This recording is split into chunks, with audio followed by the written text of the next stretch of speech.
So here's a little thing to think about. You have a number that is floating around, which is 2.4.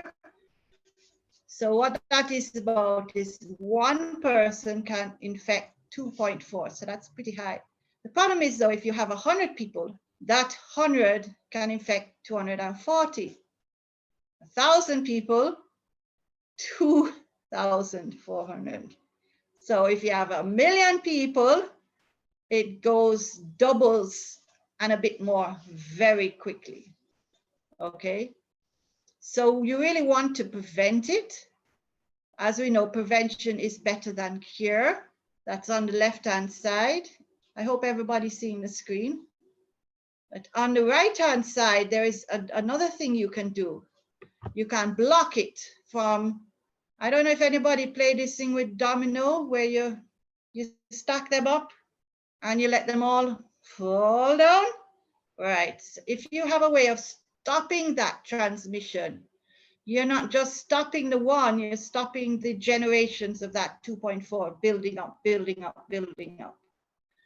So we can still think about prevention before we even think about curing, because when we think about herbs, it's really curing if you have it. But what we want to think first is, how do we prevent getting it?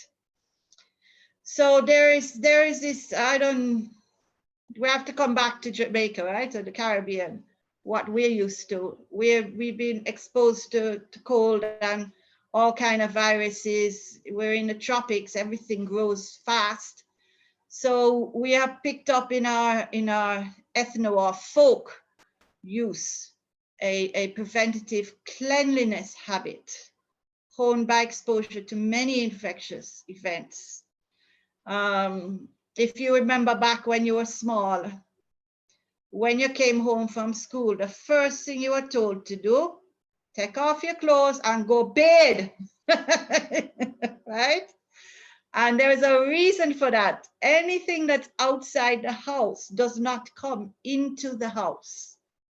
And I think that is one of the mistakes we make. We wear the mask, we do well, and then we come home and we do nothing to get rid of all of that.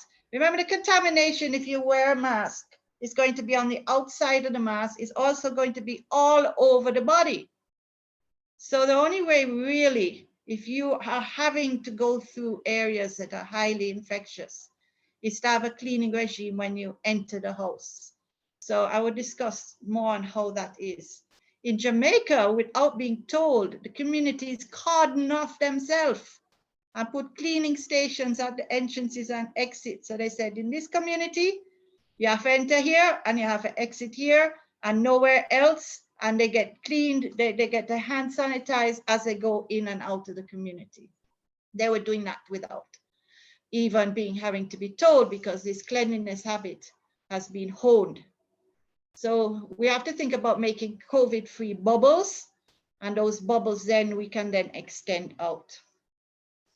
I don't know if you also remember, we used to do washout, right? We get rid of lice, worm medicine, and for back to school. So this is something also that is preventative. You don't wait until something happens. 1 year is a good amount of time for this. Remove toxin, parasites. And the other one is the root tonics for strength and vitality, mainly for the men, but the women can use it too. The root tonics now is building up the body, you know, the immunity that everybody's talking about, for strength and vitality. So whatever comes, you have your body can fight it better. And there are other things there that is part of our folk medicine that we can think about. So let's think some more through this COVID-19. If you look here, if you go on this here, this is nano, and then it keeps on getting bigger, or you can think of going from the right to the left, getting smaller. So you have blood cells, you have chromosome, get down to gene, which is a part of that chromosome you see. And then you see the viruses. and then it goes down into atoms. So the viruses are in this area here. All right, so the COVID virus is about 0.125 microns wide, and a micron is 0.001 millimeter. I think it's good to try to think through the size of what we are fighting against. So if you shorten up all of us speaking, you can see more of the slide and see how much of this we can see. So there's a human hair. That's the biggest one in this picture. So you can just take a hair from your head and look at it. That's about the size of it. Pollen, dust, mold, smoke, bacteria, viruses. I heard a very interesting talk about someone who was wearing their mask, and someone decided to check it, and they didn't find any viruses, but they found a whole heap of bacteria. So this is one reason why you don't overuse your mask. And if you have a mask and the smoke particles are getting through it, then it's not going to capture your virus. And this is one of the reasons why the flu will be less this year, because it's capturing the pollen. You can see the size of the pollen is much bigger comparatively to the virus. This is a range of the HEPA filter that you hear, the N95. Right, 95 means that it will capture 95% of the particles at this size. HEPA filter captures a bit more. Okay, you can find HEPA filter in air filters. So this is where I work. I work in biotechnology, and here's a plant. And what we do, we take off the very tip of the plant and put it on media. This little guy here, that's at the very tip of the plant, that's about 0.1 millimeter wide. If you put it on a scalpel, you can hardly see it.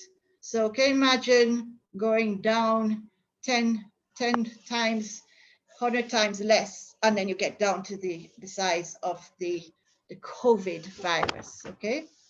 This is where I work. This is a HEPA filter at the back here. The air comes down and comes towards you through this HEPA filter.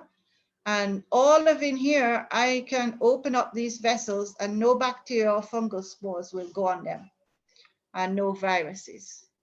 The viruses are so small that they can travel up and down in the xylem and the phloem. Right, you see them, a plant. If you know what xylem and phloem are, they're so small that they can get in there. And what we have to do, we have to use the very tip of the plant, as I said, is 0.1 millimeter across. And most of the time that will be virus free. If we don't use a HEPA filter, there is another, it looks like a box.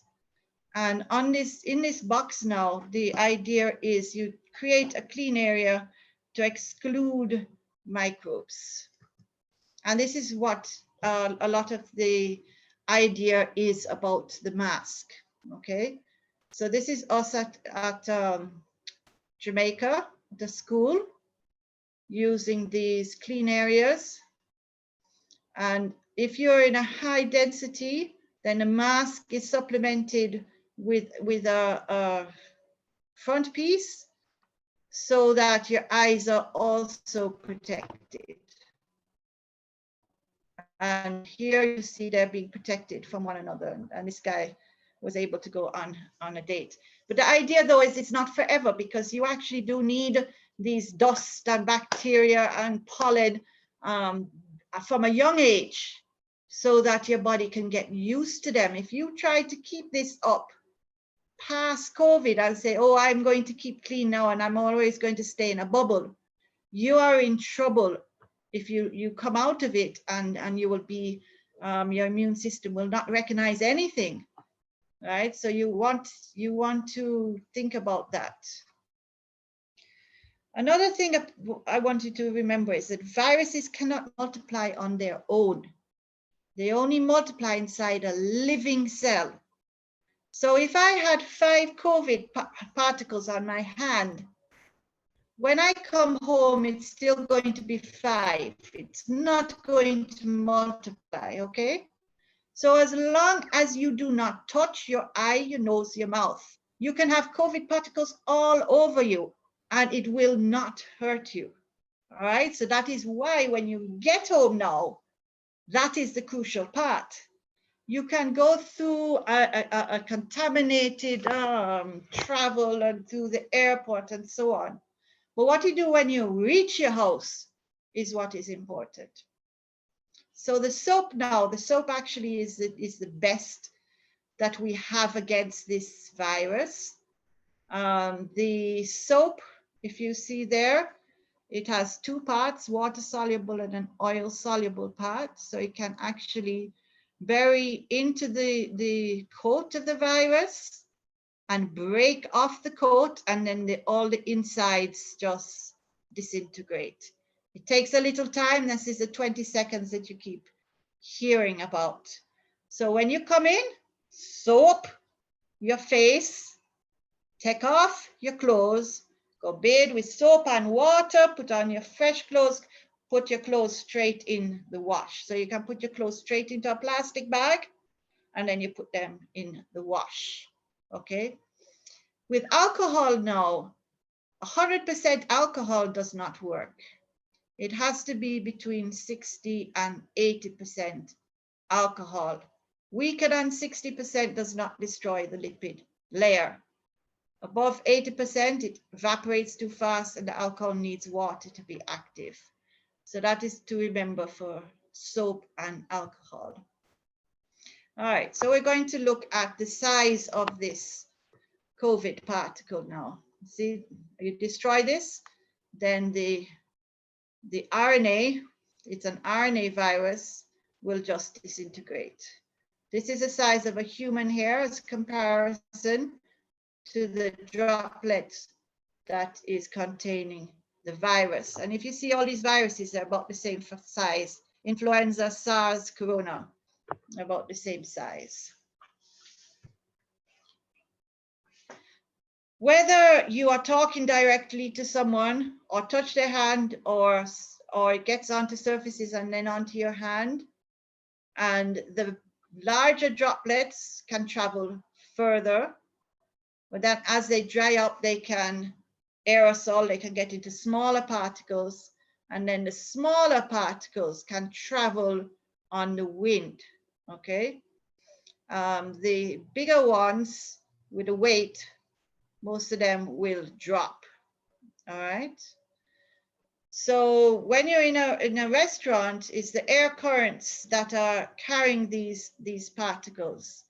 So I don't understand the restaurants, but when you go to eat, it should not be a mask that you're going in there. It should be a full covering of the face so that you can actually eat underneath it, right?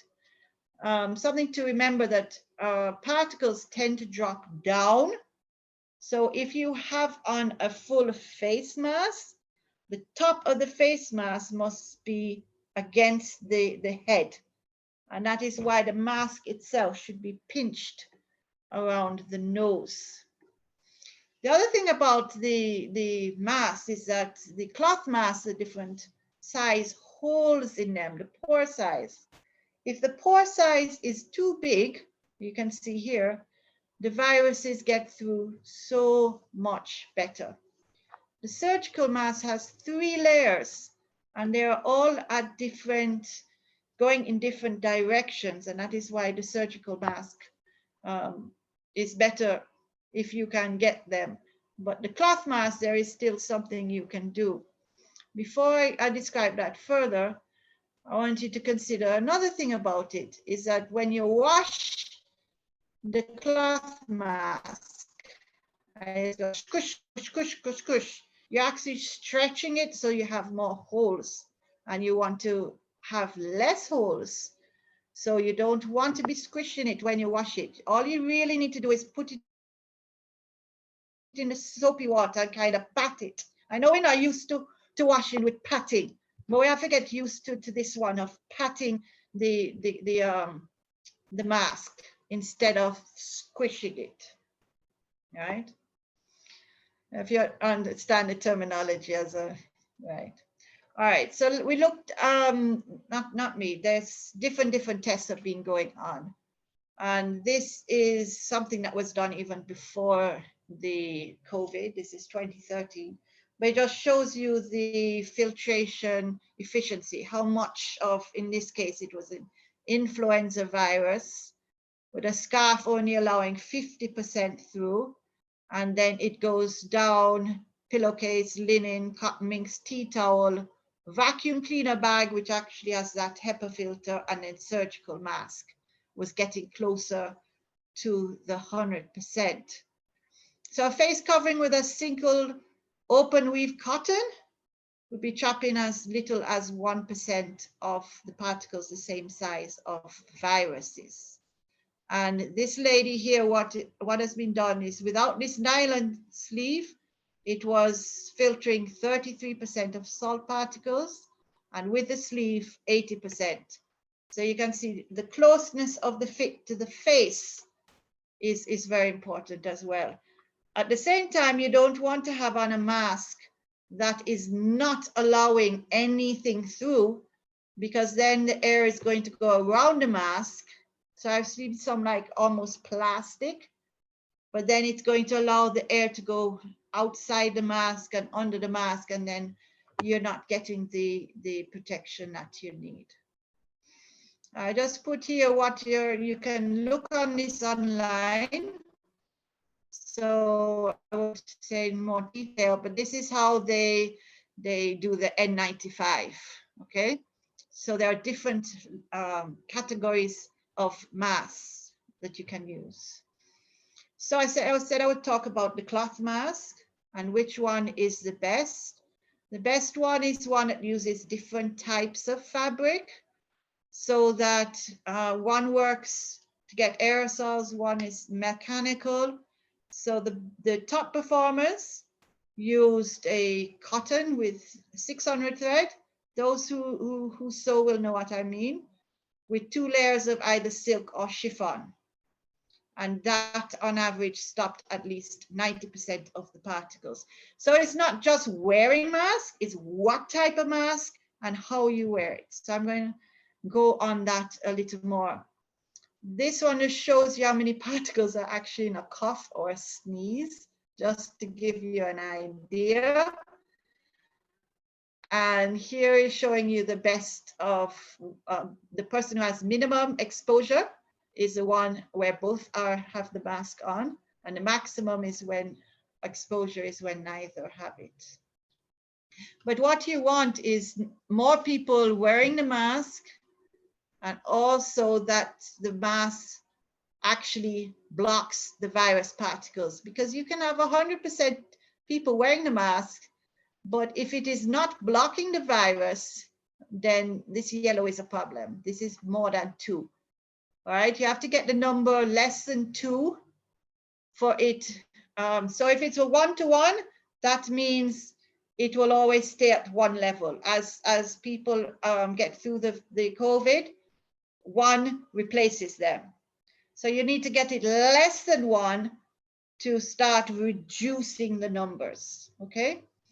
And if you see where 1 is here, and there's been a lot of literature on this, you have to be able to block the virus by like 80–90%. So again, it's not that the mask has to block everything, but you also have to have adherence, 60–70% of the population actually wearing the mask. And then you get into this blue area, which is where you want to get into, and then you'll start reducing the problem.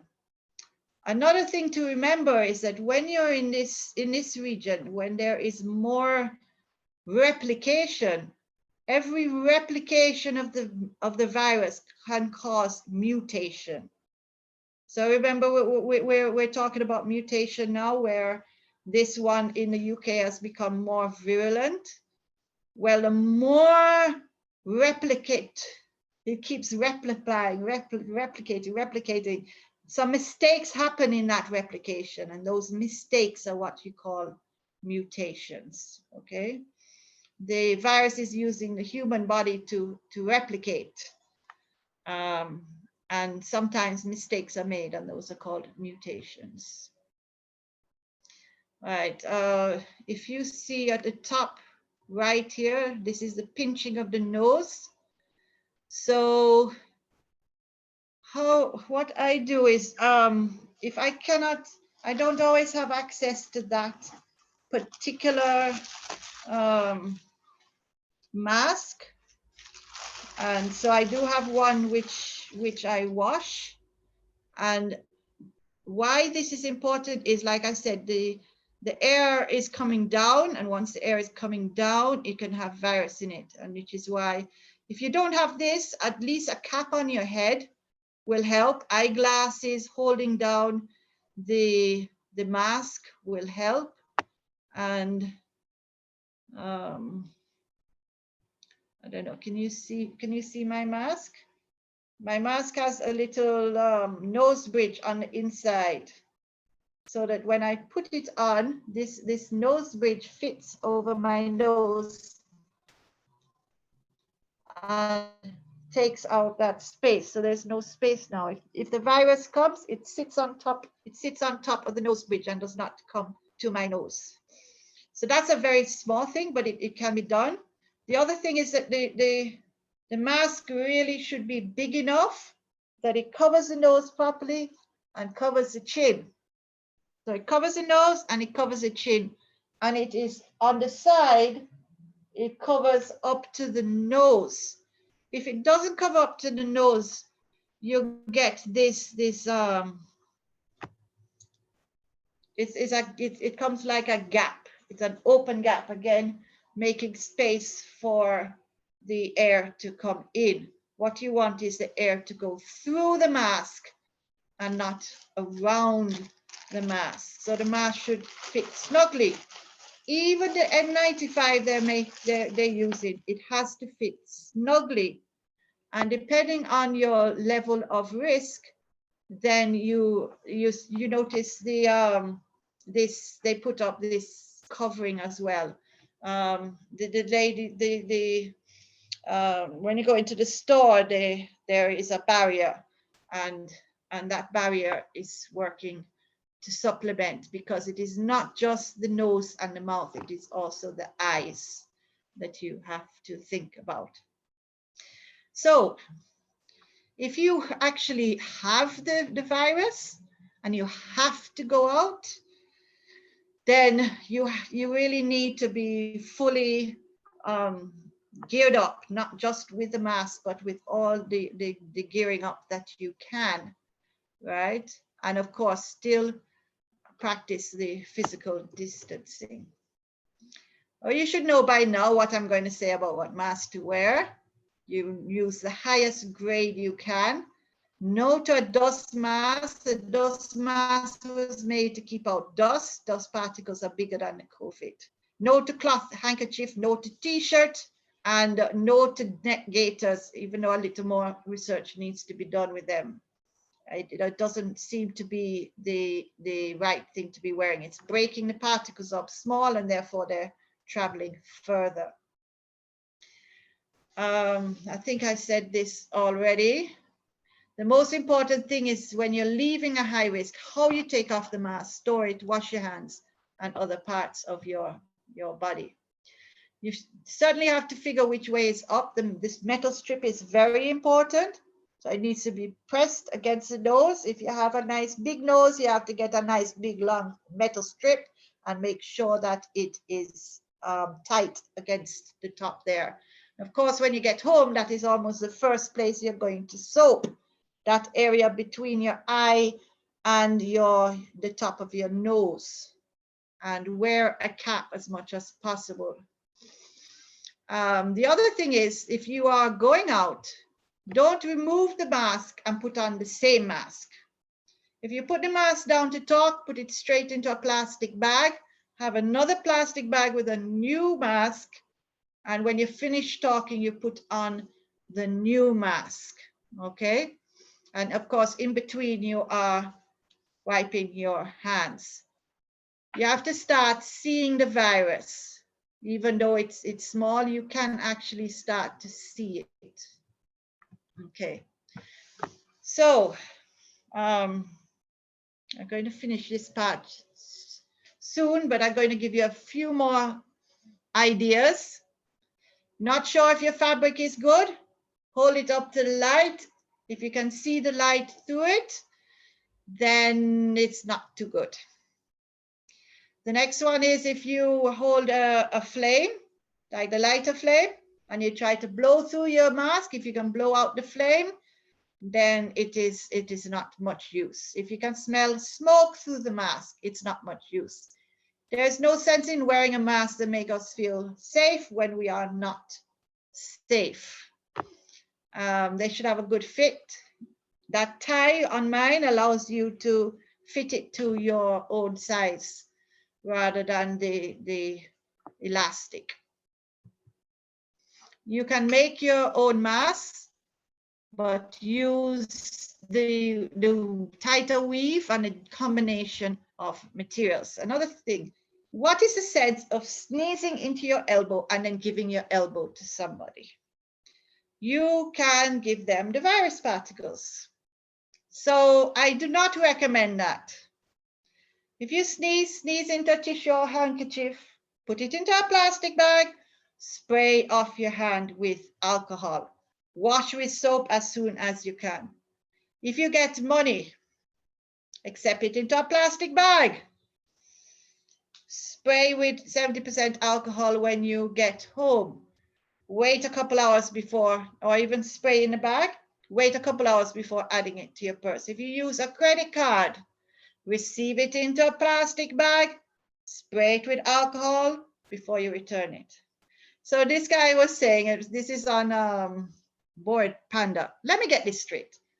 We're not allowed to shake hands because of COVID, and we're supposed to keep 6 feet distance. But when you elbow bump, you are going 3 feet from each other, not the 6 feet distance. So why not a fist bump? We sneeze into our elbow, not your fist. Fist bump, and you maintain the 6 feet distance. So what we have started to do is not even fist bump. Fist bump is good. But what about a leg bump? The leg don't have enough trouble. Just give them a leg bump and you're fine, right? All right. So I've covered these. Have more than one mask. Stay out as short a time as possible. Avoid crowds. If you want to take off the mask, don't. The fact that you want to take off the mask actually indicates that you need to deal with your breathing system, okay? And coming in, of course, the best thing to do, have your soapy bleaching water or soap water at the front of the house. Wash as you get to the entrance, bathe right away. And don't use the cloth back after too long a period of time. You can sew another one. One last thing I'd like to mention about the mutation. If you see here, this is where the virus started in China, and then it mutated in Europe, and then it mutated in the US, and it's all over now doing different mutations, one in UK, one in South Africa now. But the more, as I said, the more that it multiplies is the more mutations you get. Unfortunately, vaccines drive mutations, so they are really not the first or the last that we should be doing. We should be doing all these other things to keep down the level of the virus and the spreading of the virus. So this section, lessons learned, prevention being better than cure, and the sterilization practices that I have to use in my lab. I have shared with you that face masks must be suitable and used wisely, supplemented common sense hygiene, indoor ventilation, physical distancing, and other measures. So what I wanted to do now, just the literature. Before I go on to the next section, can I have a few minutes if anybody wants to ask any questions about this section, because I'm not coming back to it.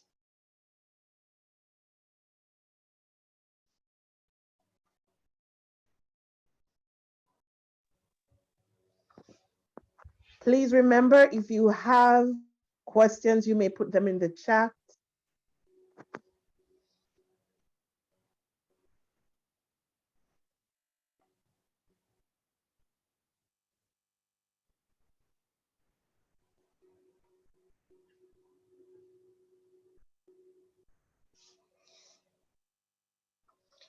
If you don't have a question, maybe a comment. Does what I say make any sense?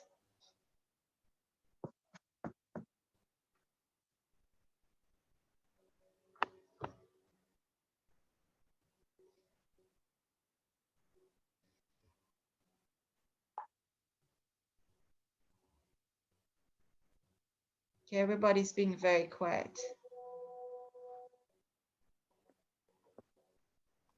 Checking on social media, no one has posted any question. Okay. So Miranda, am I making any sense? I like to hear from people. I just need a little feedback. Or Javon, who else is here? Good evening. This is Javon. Are you hearing me? Yes, I am. I think it was very interesting because you presented a lot of information that we were not made aware of, particularly about going out and using the face mask and the fitting of the mask. So thankful for that information.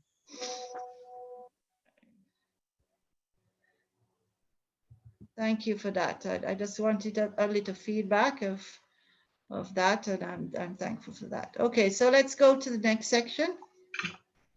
And here I know that you've been hearing about nutrition and food, but again, I'm going to be very practical and give you some tips of things that you can do right away without even bothering yourself too much, okay? And some other things to think about.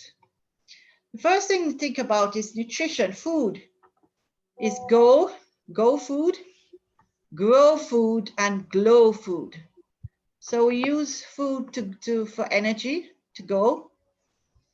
These are carbohydrates, fats, oils.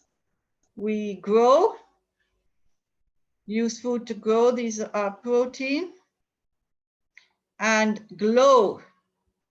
This is where we have our vegetable, our fruit, and our spices, our medicinal plants.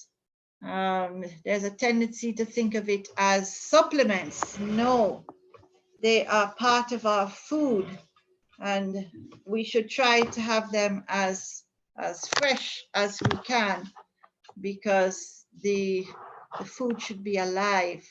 Otherwise, the enzymes don't have their use.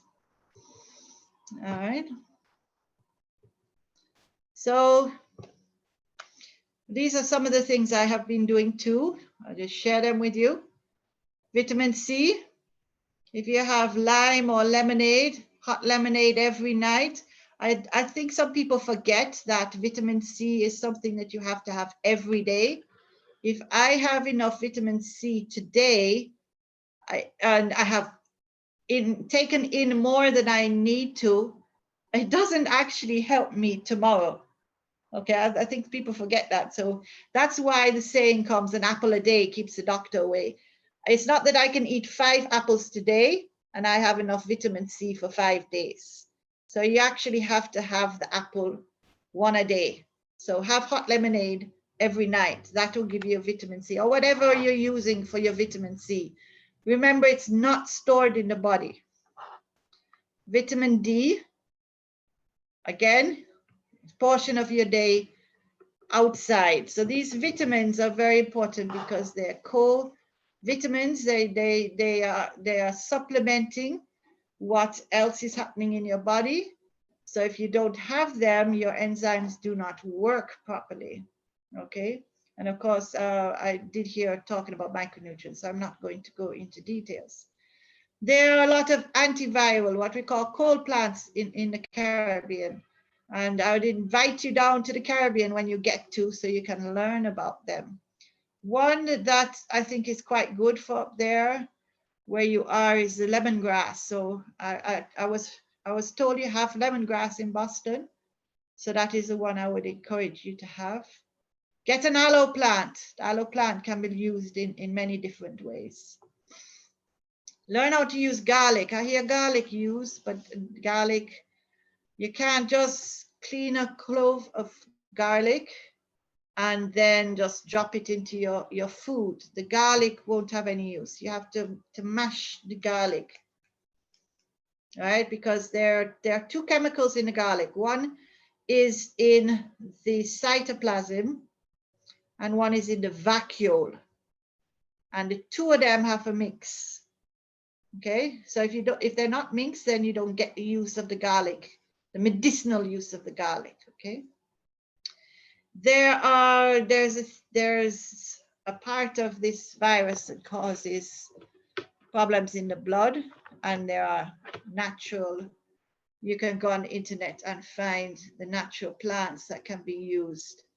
I pointed out further down, but you look for these plants according to the scientific name, not these common names. These have just one, but there are some plants that will have more than one common name, but only one scientific name. We heard about the antioxidants, antioxidant juices. These are there to balance out these free radicals that are produced by eating a lot of meat and carbohydrates. So you need to reduce your intake of processed foods, white sugar. And this talk about reducing sugar is mainly these high fructose corn syrup. You really need to get that out of the diet. The fructose is not good for you. And MSG, a reduced portion size. Increase the use of spices. There are countries, I don't know if you notice, if you go to World Meter, that are having a lot less problems than you would have thought. For example, India and Haiti. These are areas, one, that don't overeat, so their people are not fat, and another, they use a lot of spices. So we want more complex carbohydrate. Brown sugar is fine. It has molasses, another source of micronutrients. Vegetables, homegrown, all colors, especially the green leafy ones. What you really want to do is make a bubble for your food supplies. If you can extend, like I said, that bubble that is COVID-free out. So if you have your neighborhood more or less self-contained, so that there's, and that is one of the problems that the US has, is that everybody is going all over the place. But you can think about what things can you grow at home, or what things can you grow in your neighborhood, so that you can share on a closer level with one another. You need to increase your omega-3 intake. Both omega-3 and 6 are essential. What that means is the body cannot make them.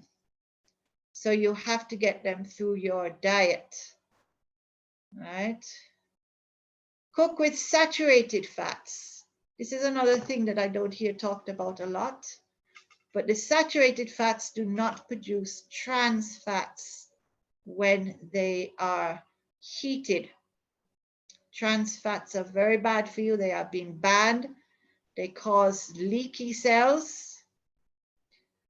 So use first one, coconut oil. Can't get that palm oil, can't get that butter. You can also cook the meat without adding fat. The chicken has plenty of fat of its own. You don't have to add any more. The unsaturated fats, like the olive oil, you can add those to your vegetable. Also, I recommend a teaspoon of coconut oil every day. It has lauric acid, turns to monolaurine. This is antiviral, antibacterial, antifungal. I don't know if you know, but that is the fat that is in human breast milk. First milk the baby gets, right? So it is totally prepared for you, for the baby to be healthy. And from you wean off the breast, you go to the coconut milk. Do not recommend the other oils, especially not to cook with. Balance in your food.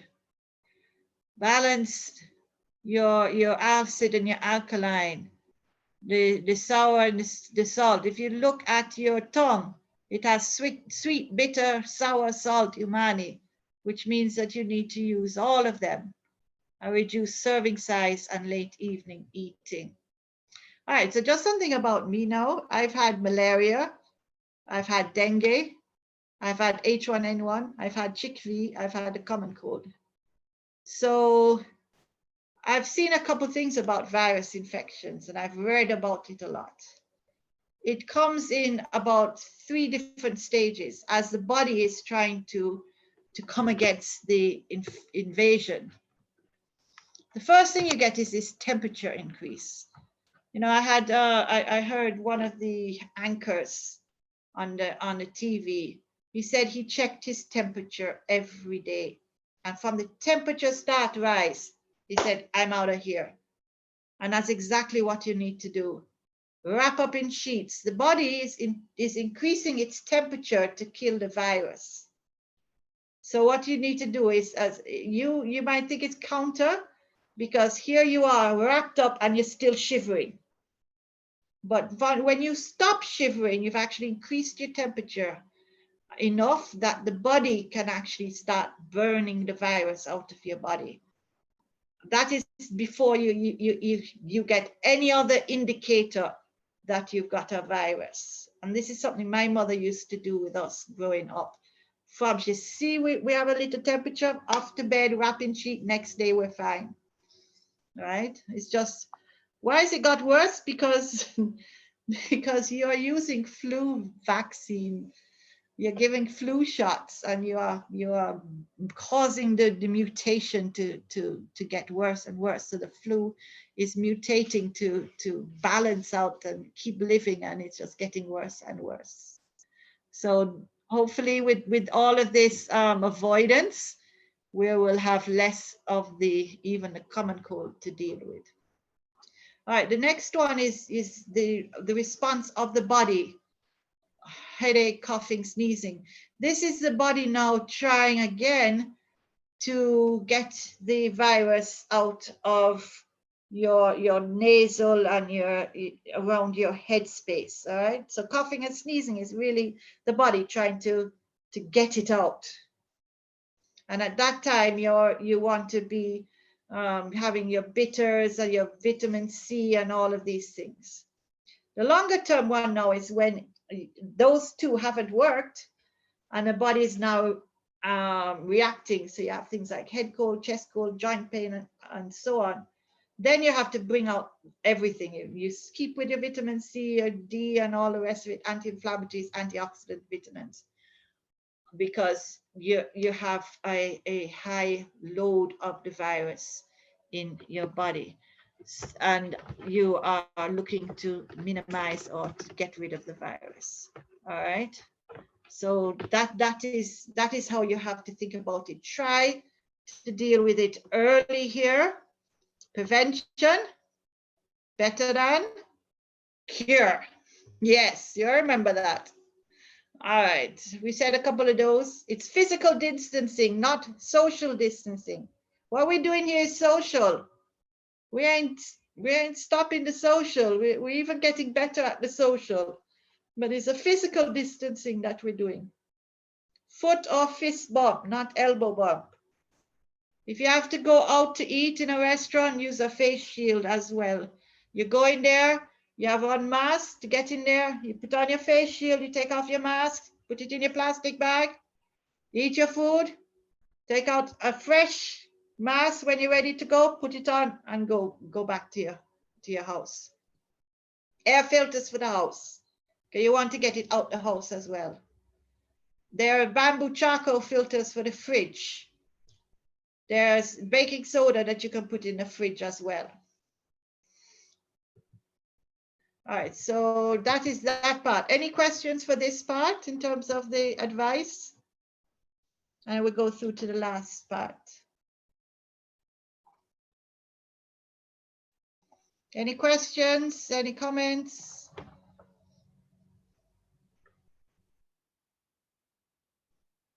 Any questions, anyone? Need some more people.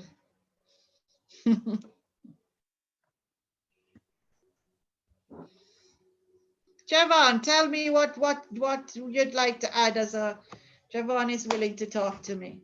Tell me a common sense thing that you'd like to add to what I've put here.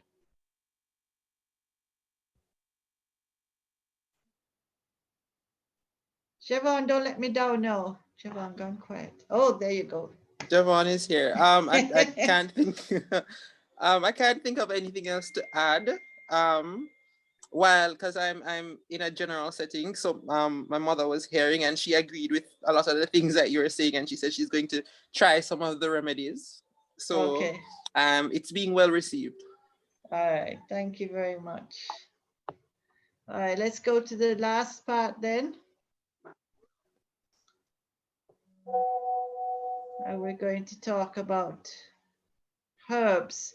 So I'm going to just share about what we are doing in the Caribbean, what my research group is doing, and where you might find some more information so you can continue to learn.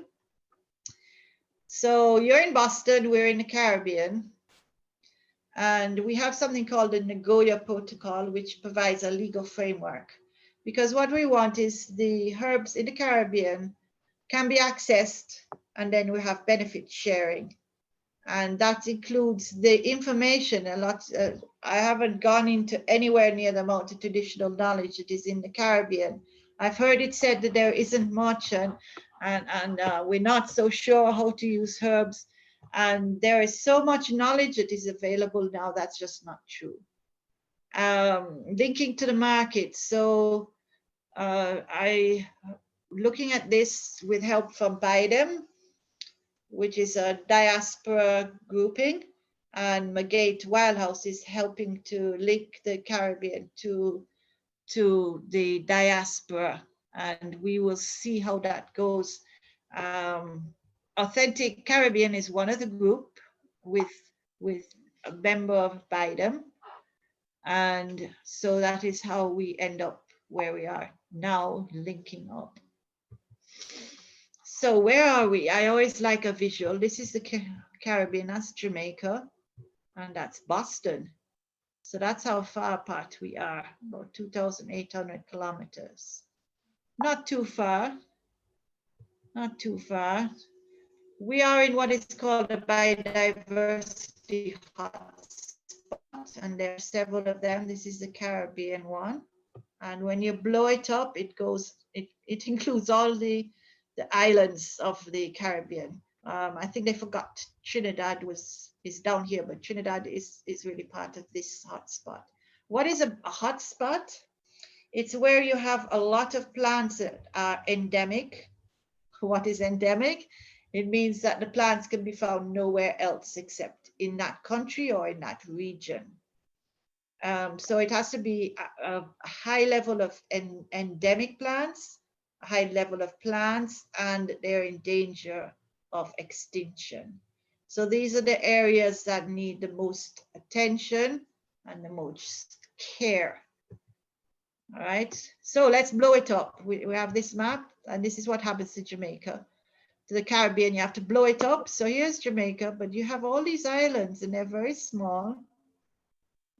You see them all here, stretched down from Puerto Rico, right through, that's Barbados, right through to Trinidad. And you see this little dot here? That is Montserrat. And that island alone reported 256 medicinal and 24 poisonous plants. So you can see the Caribbean is very rich in plants. Then you realize that these areas, even within countries, so these areas that are, this is a cockpit country, there are plants that are endemic just to the cockpit country and cannot be found anywhere else in the world except in the cockpit country. Okay, so these are the key biodiversity areas, and they overlap with the maroon areas, traditional knowledge hotspots. So we have to take care of them. What I've been doing is putting together a database of how many plants there actually are in the Caribbean. And so far, the list is 305,566. This is in an area of 230,000 kilometers square land. So very small amount of land, lots of different islands. We have the 7th largest endemic of the islands of the world, right? And the Caribbean has written their books about these plants. So this information is available. There are 639 that were medicinal in only one country. And the most common ones are, I don't know if you know any of these: vervain, physic nut, avocado pear, fever grass, leaf alive, castor bean, soursop, and cerci. So this is something called the IUCN project. These were, this information was published in 2018 and a chapter 2019. These are available if you want to go and read them and explore some more. Then we have something called traditional medicine of the islands. And this is a method of studying the plants. So what you do is you ask, you have the diseases in your head, or not, when I say in your head, not just coming out of your head, from information about what is the major diseases in a country. And then you ask, okay, if you had a cold in the last year, what did you use? And if they said a plant, then you would ask them for the recipe. And then TRAMIL takes those that are greater than 20% and puts it into the Caribbean pharmacopoeia that is available. This is the one that was done for Jamaica. One of my PhD students, he's a doctor now. And you can see the top plant was cerci, probably not too surprising. Leaf alive, single Bible is aloe, jack in the bush, soursop, and then there are the recipes that were collected that is also in the literature. We have plants that are used, dried powdered spices, teas, tinctures, nutraceuticals, essential oils, all different levels. And you get up to the tertiary where there's wellness and spas, so you can come and visit and you will get all this healthy attention. Model the space.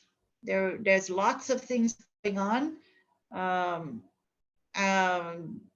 I don't know how you can use this information in Boston, but truly, if you know that it's happening and that it is viable, I mean, people are using it, they're healthy, they're not getting sick, they're living 90, 80, 90 years old, then there is information that you should be thinking about that you can utilize yourselves.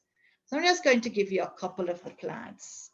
I can't get into all of the plants, so I'm just going to give you a few. This is aloe.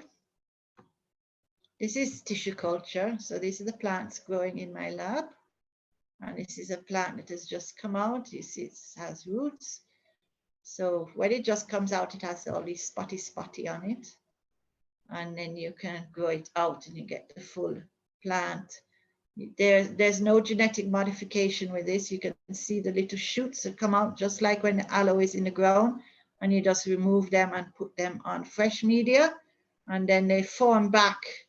So this is why I know about the multiplication rate. If you see this is 1, 2, 3, 4, 5, right? So every month it does that. So the 1 goes to 5, then each of the 5 make 5, that goes to 25.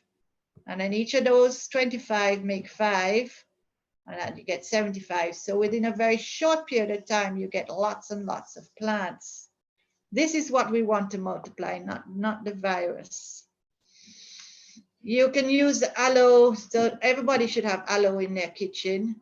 If you have any burn or any wound, you just open it and put it on it before you even look for elastoplast or even wash it off. You just put it straight on, and it will protect the wound and heal it without any scratches.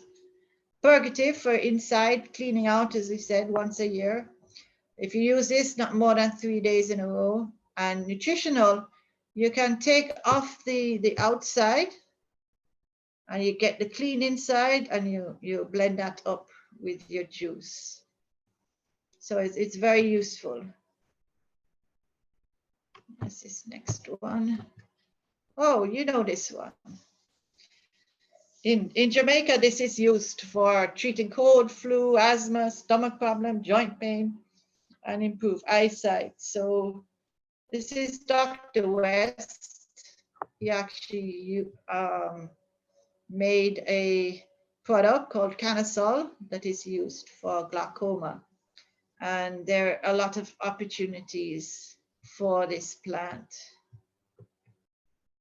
So this is an example of what was happening, because of course at that time, cannabis was not being produced in this way, so that somebody had to come from abroad because it was not allowed to be exported. It's not actually patented, but it's a trade secret. We have something called guinea hen weed. This is another thing that I do in the lab. This is tissue culture as well, but this is something called somatic embryogenesis. The plant grows in the lab and can actually produce the anti-cancer chemical right there in these somatic embryos, or you can plant them out in the field. We do have a local tonic on the market by Dr. Williams. He did a lot of work. He took the guinea hen and many other plants and tested them against cancer, different cancer lines. And this one was the most active. So this is guinea hen weed. And we have our teas. We have lots of teas in Jamaica. Moringa. I don't know if you're familiar with moringa, but it's well known in Africa. It's used as a vegetable and green juice. So you can actually take the leaves and use them like you would callaloo or spinach.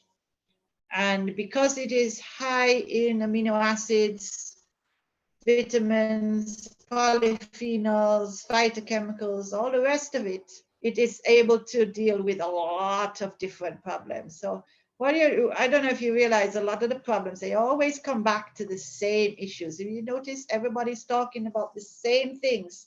Increase your antioxidants, increase your vitamins, and so on and so on. Think about this. This is a green leafy vegetable, and most green leafy vegetables have carotenoids, lutein and xanthophyll. These are essential as well. Remember what essential means? The body cannot make them. You have to get them from your diet. So if you have problems with your eyes, it could very well be that you are not having enough of these carotenoids. These are in green leafy vegetables, okay?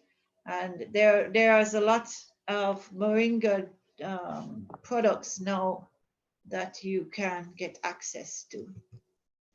Pineapple. So the very tip of the plant, remember I was telling you about the very tip of the plant? So if you look at the pineapple sucker and you take off all of these leaves, this is what the tip looks like, and that's what we put into tissue culture. Multiply it up, and within 6 to 8 months, you start getting these pineapples forming. By 12 to 18 months, you have pineapples. So this is the one through tissue culture, and this is the one that did not get tissue cultured. And the difference is not genetic, it is because this plant has less contamination to start with. And you can see the strength of the plant. And this one, the pineapple, is actually a good source of vitamin C and bromelain, which is important for the anti-clotting of the blood. So this is a very good plant to have in your diet. Search My Heart is endemic to Jamaica. Remember what endemic means? Cannot be found anywhere else. Okay. So you have to come and get that one. Has to be used fresh, high in vitamin C. And there is information. Again, what are you going to search for? You're going to use the scientific name and search for the information, not the local name. Okay. Turmeric. Who likes turmeric? You can have curry. It's antioxidant, anti-cancer, anti-inflammatory. Recently, we found that people have been drinking it. They never used to drink it before. They start drinking it. They understand the importance of it. And this is mine from tissue culture. And this is what we want to do. We want to provide these products so that we can benefit in the Caribbean. And that is what Magate Wild Horse is helping us with. And Authentic Caribbean is helping us to get the information out so that we can find people to partner with us in this venture. This is ginger. So I grow it in pots. This is the tissue culture plant. And 9 months, 16 months later, this is my rhizomes ready to plant. This is it being multiplied in the lab. This is anti-nausea. It's a modifying herb for blood pressure, which means if your blood pressure is high, it lowers it. If your blood pressure is low, it increases it. So it equals out to your blood pressure. It's anti-inflammatory, antioxidant. Yam. Oh, what can I say about yam? I could talk all day about yam.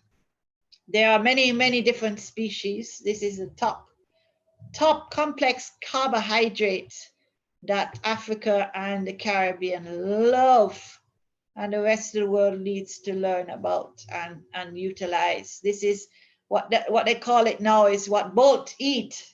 That's why he's so fast, right? It has the carbohydrate has what is called a low glycemic index. What that means is that you don't get the energy all at one time. You get it throughout the day. So if you have yam in the morning, it serves you through the whole day. If you eat something else, you get this peak, and then the insulin have to come and have to work with it. But the complex carbohydrates, which yam is the boss, allows you to utilize that energy during the day. And what that means too is that you will not be as hungry for other food. And research at the University of the West Indies has identified medicinal yam products for different problems that are available. Sarsaparilla, anybody know sarsaparilla?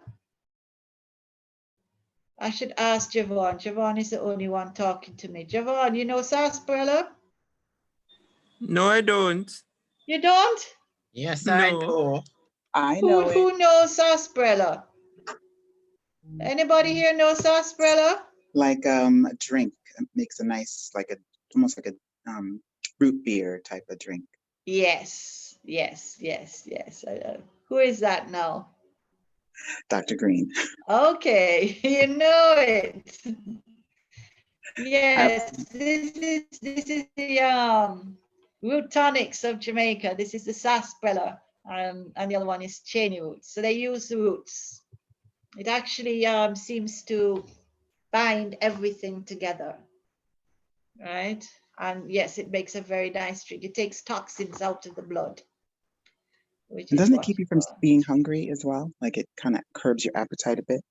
The appetite curbing is more the cola nut rather than the root tonics. But what happens is if you find that happening, it's because you've given the body what it wants, what it needs. Sometimes it's just a micronutrient, right? So the root tonics are actually made up of different types of roots and barks from the forest.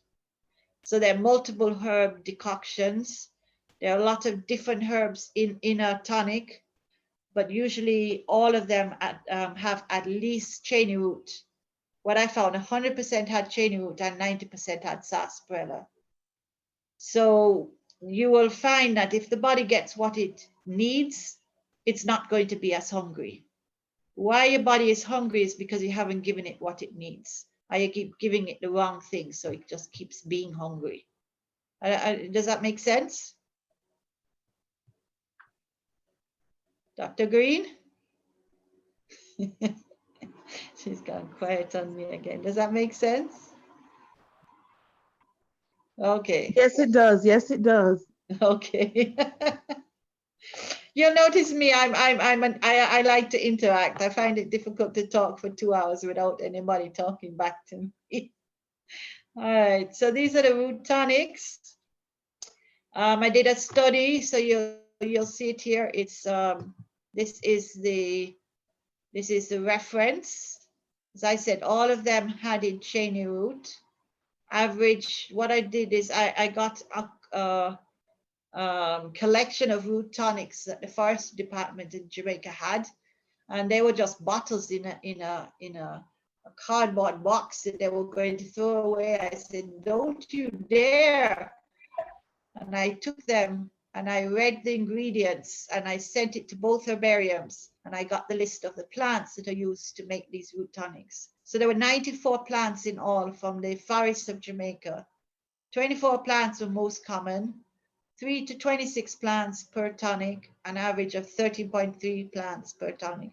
So the ones you will get up there, they will have in this cheney root or sarsaparilla, and 1 or 2 of the other ones, you know, the major ones that are needed. When you come to Jamaica, you get the full one. So these are the types that you might see. And Dr. Mitchell, we Yes. do have baba roots and those. Yeah, baba roots, yes. Right, Yeah. so you know what I'm talking about now. Yeah. All right. Here are the references. You can get my papers and you can download most of them from academia, Scholar Google, or ResearchGate. And then this is the link to my page at UWI.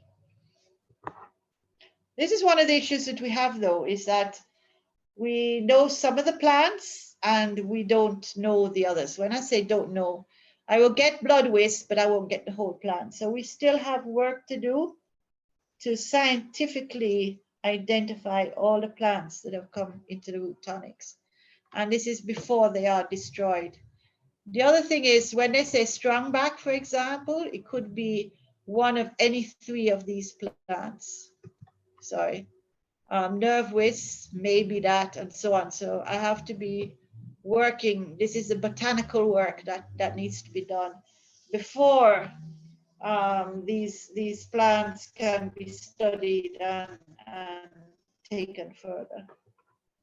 We also have them growing in the field. So this is just one of the plots that I work with farmers. This is another PhD student of mine. She has developed a business with essential oils. So we have value-added products. We have nutraceuticals, including charcoal, bamboo charcoal, and different spices. See the guinea hen wheat there, soursop, and of course all the teas. We have a lot of teas. What we don't want is confusion. We have a lot of people that want to help the Caribbean, but they have their own agenda. So we're working with Magate Wildhouse with the assistance of Authentic Caribbean to see how we can link the Caribbean to the diaspora. We really want it to be a help for both. There are differences in size as well as distance. And this is just, this is via my husband, day before we, just before we got married, and it is just a couple of years ago. So from my family to yours, I'll stop here and ask for questions. Again, last set of questions, and then that's me finished. I have a question, Dr. Mitchell. Yes. With those plants, do you recommend, because we always back in the Caribbean will boil the leaves and drink Yes. them? Yes. No. The boiling is really supposed to be for the roots and the barks. I don't know where this boiling came from. The root tonics are boiled, right? But then another set of herbs are steeped after the first set is boiled. So you actually, the root tonics are actually a decoction and then an infusion. But the decoction of the root tonics, they boil down for like a couple hours, they're boiled, right? But when we say boiling, it could be just that it brought to the boil and you leave it boiling for like 2 minutes and you turn it off. So it's not quite boiling, right? But what I find better for most of the leaves is you put it in a cup, you boil up the water, and as the water finish boil, you put it onto the plant material. But if you're up in the cold, you might find that the water cools down too fast.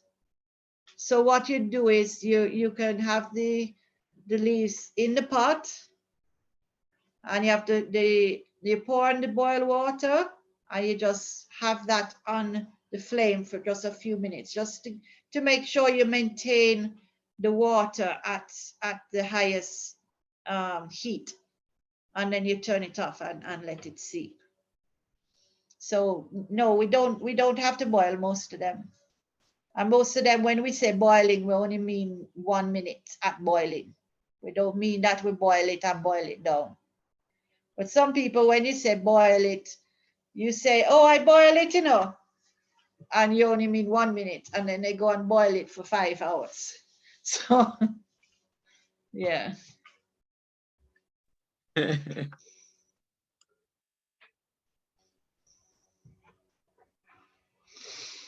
Any other questions? An observation. Okay. I learned something in terms of the name of a name. So a hotspot.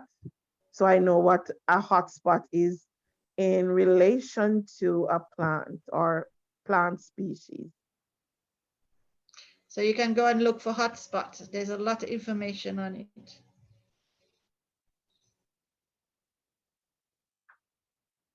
I will.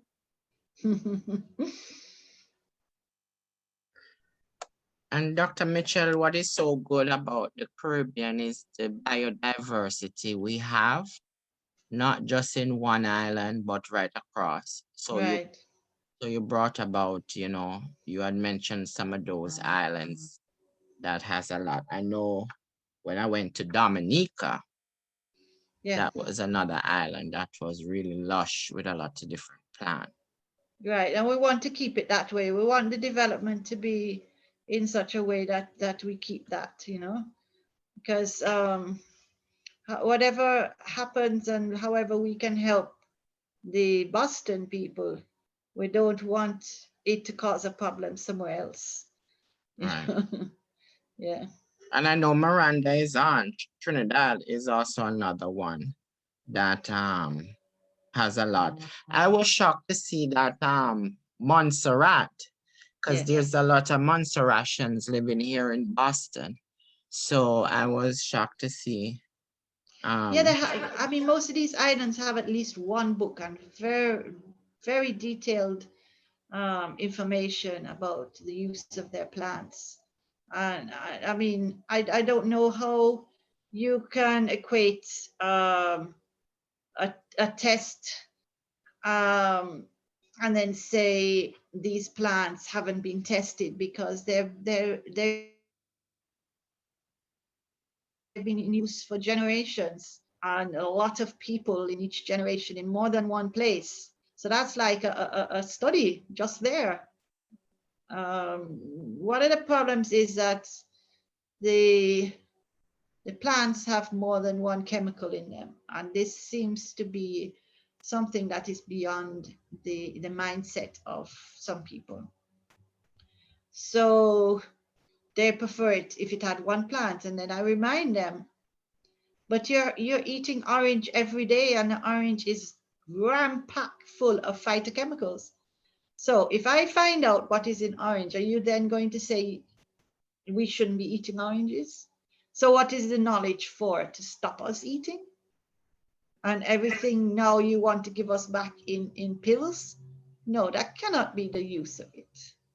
The use of the learning about these plants must be to make it safer for us and help us to understand.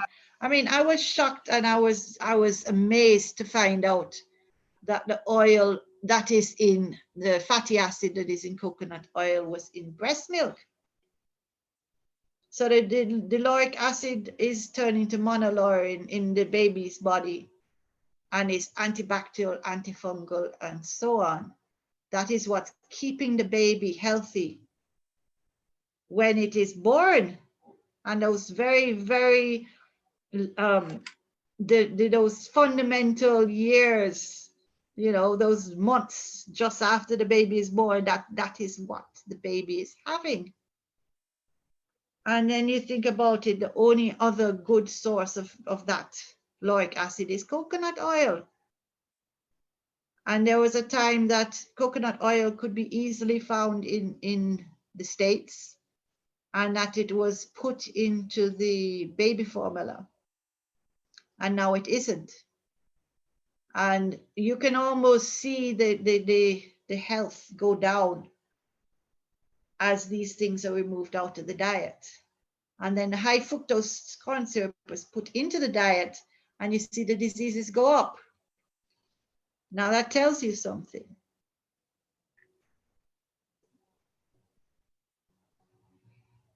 Yes, Dr. Mitchell, that is so true. And that is so important that more research needs to be done and more investment in the Caribbean to provide teas and all of these stuff from our natural resources.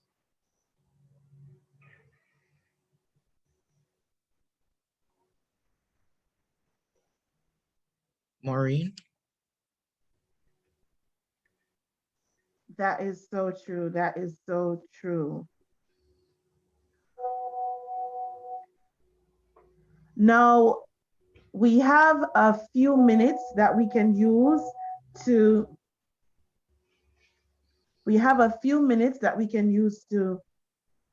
go through the information that we just received. Is there anyone who would like to ask another question? Any other comments? Would you like to say what you learned today? What do you have to share based on what you learned today?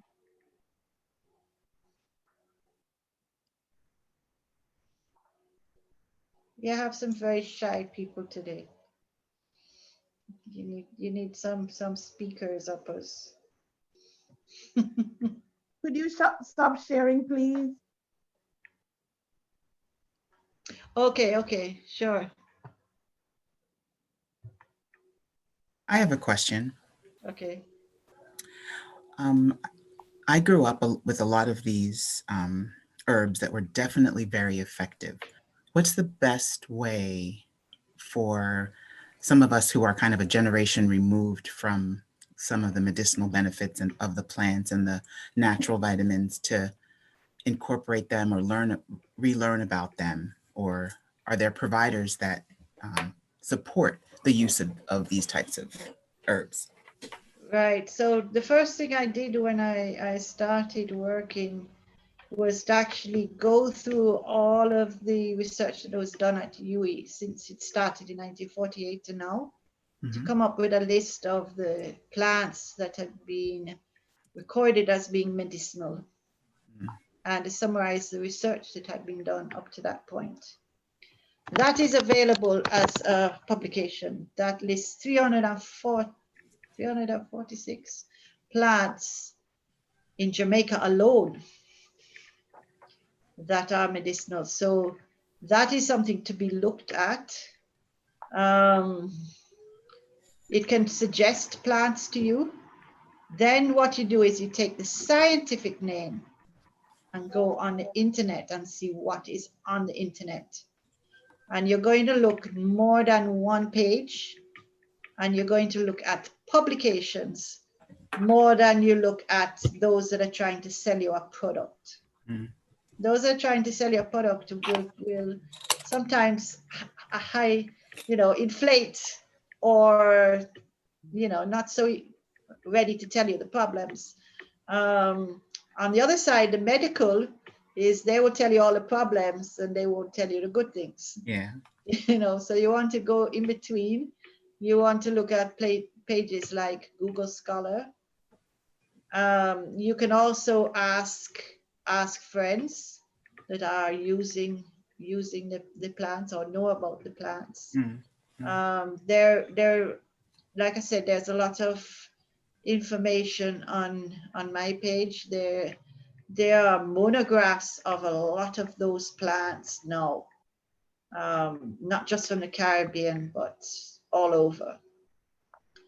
So when you look for a plant and you look for the scientific name, you'll actually realize there's a lot of information out there.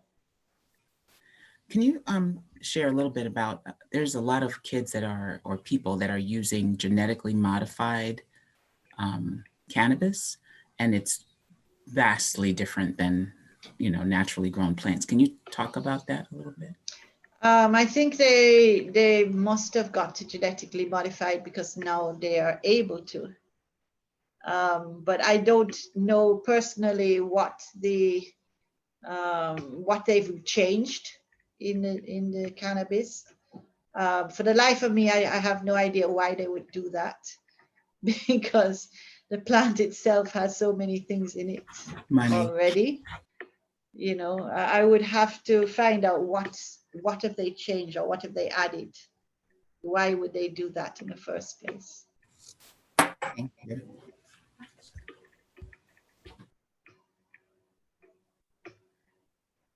Thank you so much, Dr. Mitchell. We really, really, really enjoyed your presentation. It was very educational, and we learned a lot about the different plants.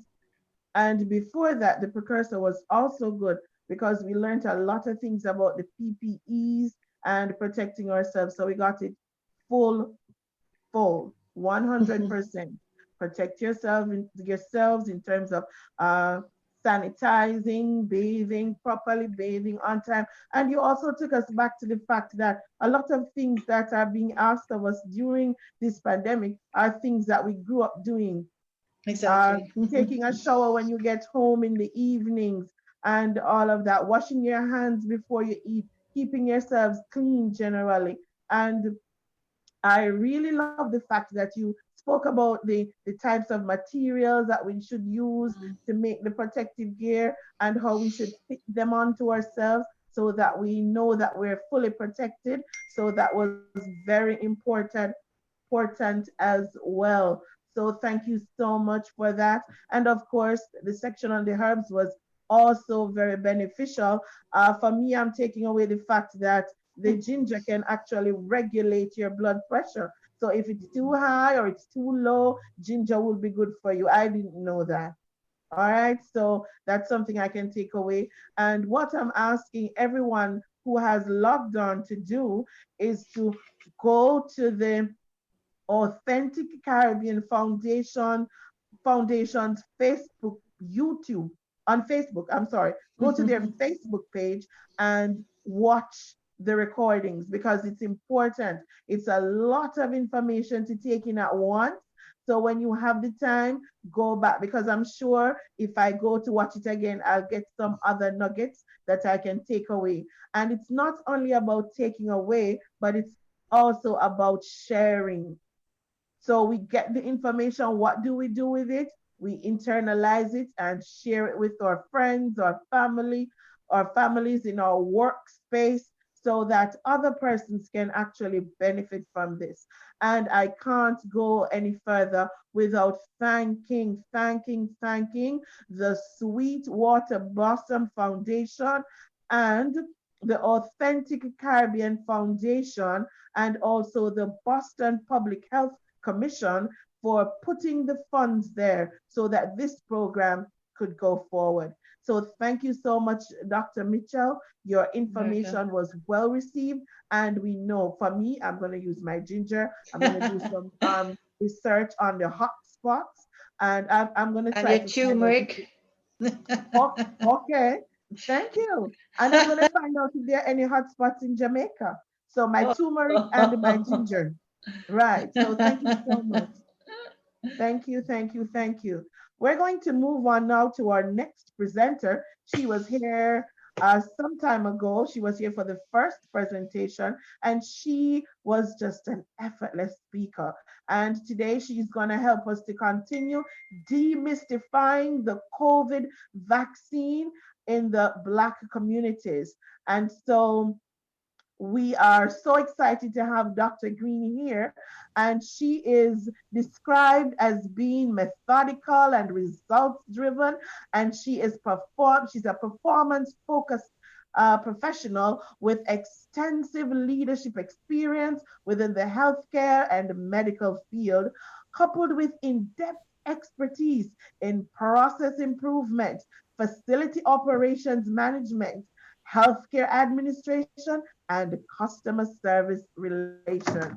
Now, she does not only have good traits, but she has it on paper too. And so she's the holder of a Bachelor of Science in Nursing, a Master of Business in Administration, and she also holds a Doctor of Health Administration degree.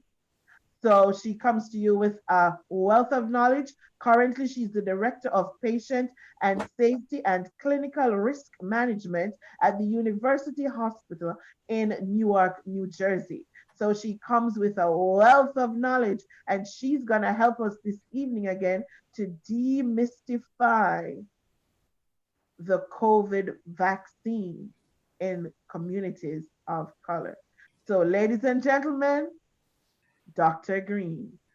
Maureen Reed, I want to thank you for that lovely introduction. I used to say when my kids were small, they'd listen to all that and they were like, "That's great, Mom. Just please get us something to get us some juice." So trust me, they don't care. But I appreciate they keep us humble. So I am praying that my presentation works a little bit better today. I am so happy to be with you again. I have been to Boston only one time, and I just want to thank all of the presenters, Authentic Caribbean Foundation, the Sweetwater Blossom Foundation, for having me and for allowing me to share this information with you.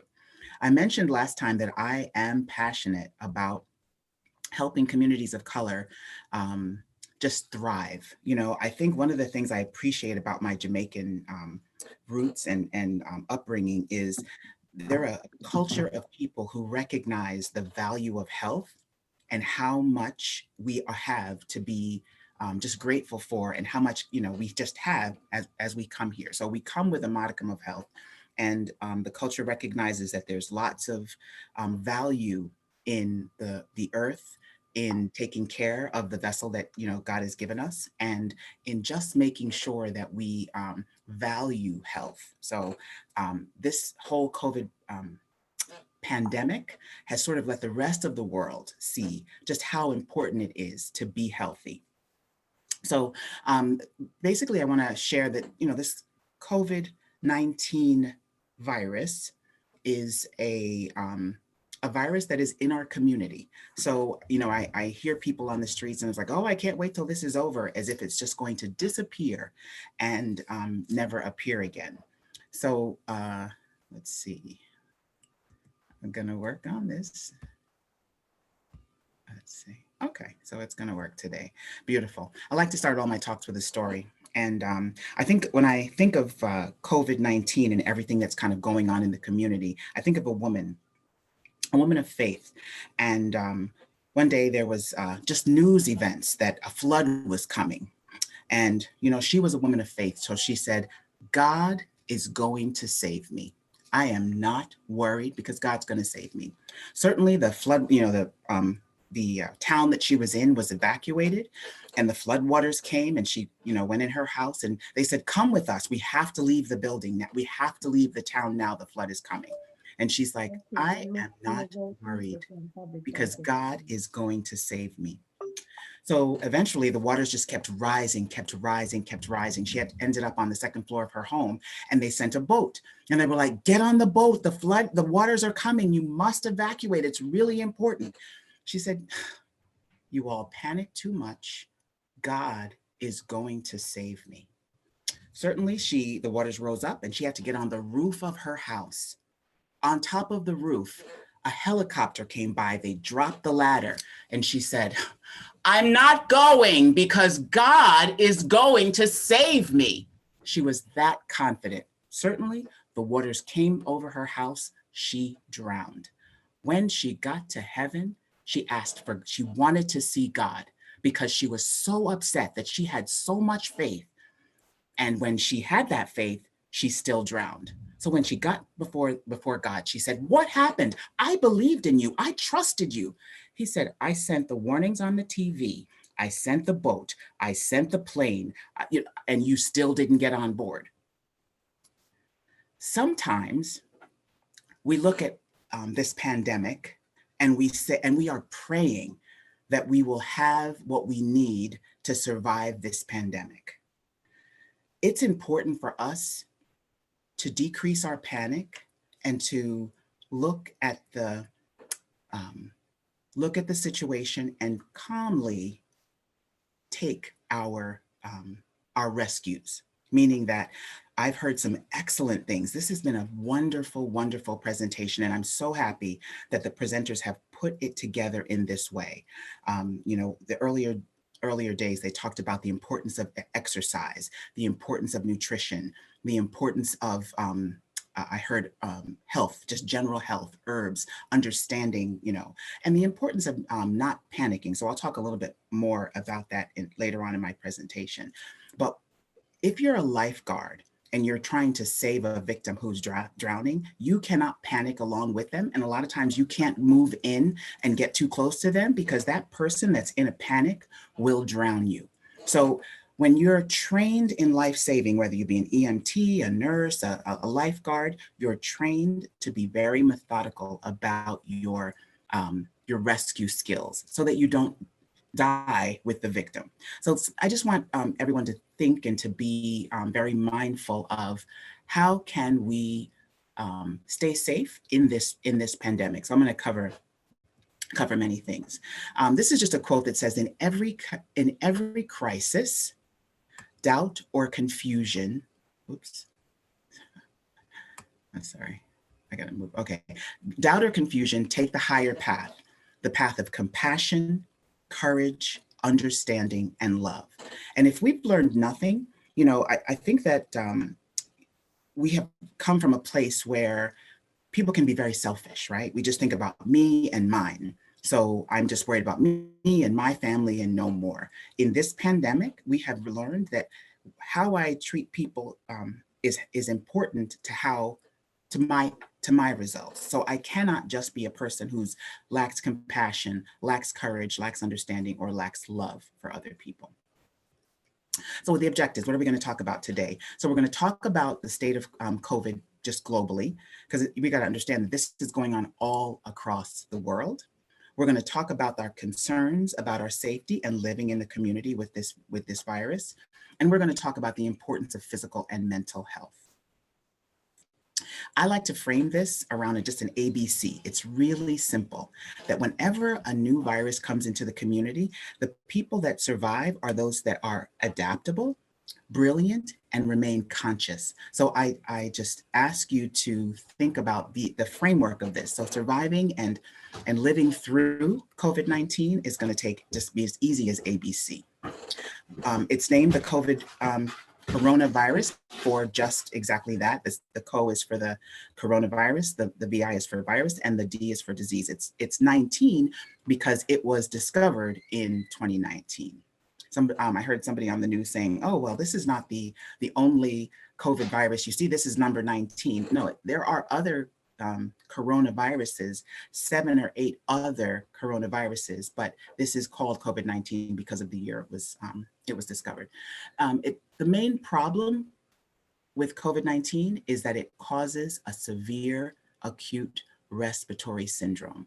So if COVID is on your skin, it's not going to kill you. If it's in your stomach, it's not going to kill you. Once it gets into your lungs, it begins to cause to adapt because the body has a very difficult time identifying the virus. It causes fever, cough, shortness of breath, and then it can lead to respiratory failure. You only have one set of lungs. Once those lungs are no longer working, our heart's going to fail and other organs are going to fail. That's why you hear a lot about people going on ventilators, because if you can support the lungs through the virus, people can survive this.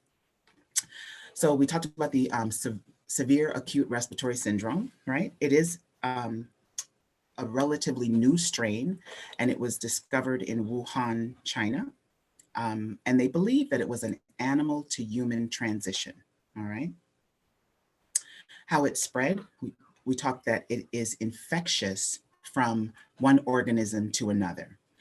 They're doing a lot of research now and recognizing that a lot of the people that did not do well during the first phase, where they had a lot of death and a lot of poor outcomes, and now in other states, we're seeing that they're also experiencing that severity.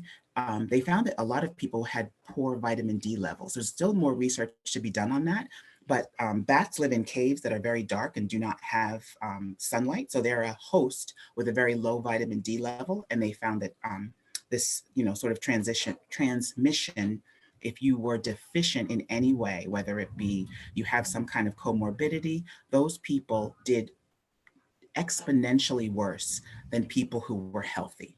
All right. How do you get it?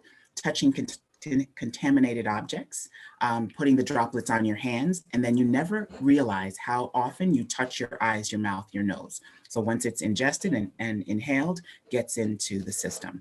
Another way that they're recognizing that for the most part, it's a droplet type of virus. However, when it's aerosolized, when it's put into the air. So if you think about, flushing a toilet, they've actually found that the coronavirus can spread through feces. So I heard someone speak earlier about how important hygiene is. If your toothbrushes are hanging out in the bathroom and you happen to have somebody who might have coronavirus that lives in the house and you're flushing the toilet, that's an opportunity to aerosolize the virus. So you just got to be really conscious about the different ways the virus can spread. And that's why it's important. And I'm so sad I missed the PPE talk, because I know they talked about covering your nose and your mouth, because people don't realize that you can inhale virus through your nose and or your mouth. So you'll see people in the supermarket with their chin covered, feeling very good because they're wearing a mask, but it is not helping them. Symptoms are very important. I can't stress this enough, because now we're seeing a wave of folks who are what they call asymptomatic carriers. And that's about 30% of the folks that have coronavirus don't have a symptom. Most people are going to have some symptoms, and very oftentimes they'll get missed because, they had a fever, they had a sore throat, a cough, shortness of breath. They might have one or multiple of these symptoms, muscle aches, very often diarrhea. They'll just, discount it and say, oh, I probably ate something bad. So I have seen so many folks who I have said, I think you better go and get checked for COVID, because they've had, oh, I just have a cough, I have allergies, and then they go and get tested, and it is coronavirus. So if you have symptoms, any of the classic symptoms, it's really important that testing happen. And testing now is available everywhere. It's really, really important. And I know a lot of cities have worked very hard to make sure that everyone can get tested when they need. and there's not an out-of-pocket expense, because part of managing this this virus is going to be making sure we identify both the asymptomatic carriers and the folks who have symptoms. So some of the other symptoms that are sometimes just missed, you know, they just feel tired. There's a large amount of fatigue. Sometimes they just have body aches that are unexplainable. I've heard one person, and all they had was just a weird headache. You know, I'm not a person that normally gets headaches, but I have this headache and it won't go away. It's not, you know, not going away. These are times that you should definitely get checked. The new loss of taste of smell or smell is a classic. I've seen so many people who are just like, I just can't taste anything. You know, they'll drink, you know, vinegar or anything and they just can't taste anything. Congestion or runny nose, a symptom that's, like I said, is very common with other things, but again, often is a symptom of COVID. And in infants or babies under a year old, a lot of times their appetite will be impacted. They'll have poor feeding when they're normally a good feeder. So these are things that we want to look for. The one thing that's good about kids is that they tend to elicit the fever, whereas some adults, they have the entire syndrome, really, really bad symptoms, never get a fever. So it's really important that, you know, a lot of, if you have children, that there's some way of monitoring for their temperatures. These are some statistics that really have driven a lot of the priorities around COVID-19. They've driven a lot of the plan on how are we going to manage this pandemic. And the red chart just shows who gets it. And you can see that there's a pretty, you know, even distribution. Most of the people who get COVID-19 are in the 18 to 64 range, right? So it's people who are out in the community, they are working and, you know, just sort of transmitting the vaccine. They're taking subways, buses, they're, you know, interacting with people at work, a large group. But you can see there's no age group that it misses, right? So although it's a very lower number with children 0 to 4 and over 85, because they're pretty much isolated, this is the distribution. But then when we go over to the blue chart, we're looking at who is impacted, who dies from COVID-19. And this is why the nursing homes have been hit so hard. And you can see the distribution, very few children. And as you go down, down, down, the highest age group are those over 75, who once they contract the virus will very often get very sick and not survive it. So the cases by ethnicity, and this is important because a lot of people are very, you know, focused on, well, why are they giving the vaccine to Blacks first? So this is, on the red, is the percentage of cases by ethnicity. So you can see that Caucasians get it the most, Hispanics being second, and then African Americans, Asians, and non-Hispanic are a little bit less. But when you go over to who dies from it by ethnicity, again, it's still Caucasians the most just by volume. But when you compare Hispanics getting COVID to African descent getting COVID, that the Black or non-Hispanic are going to die from it, are dying from it at a disproportionate rate to how they're getting it. So this is why when you hear people talk about we really need to make sure that vulnerable populations have access to vaccine, it's because the impact by ethnicity is disproportionate. So it's not conspiracy, it's looking at prioritizing the need by the folks who are most impacted.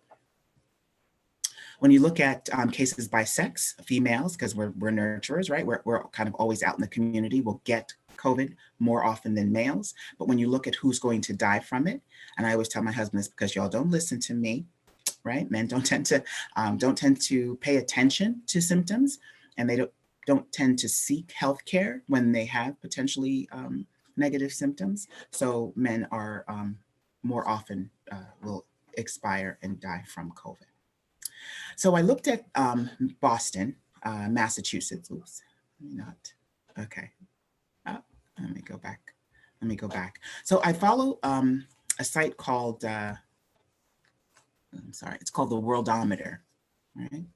And I don't know if you can see this slide, but basically it looks at all of, I'm gonna make this a little bigger. There we go. It looks at all of the cases, and this covers the globe. So I have family in Singapore, I have family in England. So when you go to this Worldometer, info, you can look at all of the cases of COVID that are happening real time across the world. So I just drilled into the United States, and you can see by state who has the higher number. So you see California, you see Texas. So when you look at total cases, California's had the most. Massachusetts down here, 349,000 people have been diagnosed with COVID. And just yesterday, and this was actually the day before yesterday, 7,677 were positive for COVID, and 47 of those expired. And that's just in Massachusetts. You can look at your state or look at different countries across. I was watching this in March and April, and it was devastating to see countries like Italy and Spain and the United States. And now we are, unfortunately, the leader in cases. So it's really important to see that countries that took it seriously and had a very calculated plan around containing the virus, identifying and containing, did a lot better and had a lot more demise. The one thing I want to point out before I leave this slide is that even though you had 47 deaths, you had over 300,000 people who had the disease, because you've only had 12,000 total deaths. So more than 80% of the people who are going to contract the coronavirus survive it. The challenge is they are still studying what happens after you have had it. So people are recognizing that there's people who've had COVID now are having weird skin disorders, different heart disease problems post-COVID. So it's not something that I saw a lot of people at the beginning of the pandemic that really didn't understand it, saying they were going to have COVID parties and just try to get it. This disease is so insidious and so unknown. It looks like there's still a lot that's going to be learned. All right. Then I drilled down into just the counties in Massachusetts. And when you look at those 47 deaths, over 25 of them came just from Middlesex and Essex counties. And like I said, you can drill, when you go to this worldometer, you can drill into, where the number of cases, how many tests have been done, and, kind of follow it if you're a geek like that. I'm kind of like that. I like looking at what's happening. So how do we do this? How do we live in the world with the novel coronavirus? It's been more than 20 years since the HIV virus entered our community, and it's still here. And people have learned now it used to, when it started off, it was essentially a death sentence. They saw so many people who died from HIV. And then as the technologies and the treatments became better, now pretty much, you've seen very, very famous people who've been alive with HIV for more than 20 years. So recognizing that we are in a place where a lot of very advanced treatment is happening, and even the speed to which the vaccine came to market, a lot of research happened before this. This is not the first respiratory illness that has hit the world. So you might have heard of SARS, which was pretty much an Asian respiratory virus. So that's why people in Asia are not unused to wearing masks and protecting themselves from respiratory illnesses. So there was a lot of research that had been going on trying to develop a vaccine around SARS. So when you have all the baseline research for that, then it's just like hitting the jackpot when the researcher has all of this, and I'll show you the researchers a little bit later, all of the information to be able to provide immunity for this particular virus. So I mentioned adaptability, but how do we adapt? What should we do? Recognizing that what did we do? What was our immediate response was to kind of shelter in place and to try to, as much as possible, shut down, right? But there's barriers to adapting and survival. There's lots of reasons why there were disproportionate impact, but many of our colleagues were able to just pack up their desks, go into their homes and do their work in isolation. So they did not have to interact in the communities. This graphic sees how this gentleman, we're running the same race. The finish line is there. We want to get to health. But if you had to leave, like I remember in March when I was driving to work. So as a nurse, you know, hospitals don't close and we were taking care of some of the worst of it. And I just remember the roads were so clear. They were empty. And I felt like a fireman driving into the fire when everybody else was running away from the fire. So there were essential workers that had all kinds of barriers. And there was no lack of fear. There was no, oh, we just want to be here. We signed up, like, you know, we joined the army. No, we signed up to be nurses. And now there was a pandemic that was killing people. And that was part of our mission to help. So recognizing that many people had barriers to adapting and survival. Some of it just being education, right? Not understanding. When I looked at why people are wearing the masks on their chin or the masks on their neck. You know, the news was, oh, you need to wear a mask. So they would put it up on their forehead. They had no cognitive consciousness that the mask is to try to contain things that are going to be coming into or out of our nose and mouth. So it's important that both be covered, right? Because you see in the back of the throat, if you've ever had a COVID test, this is where they're swabbing.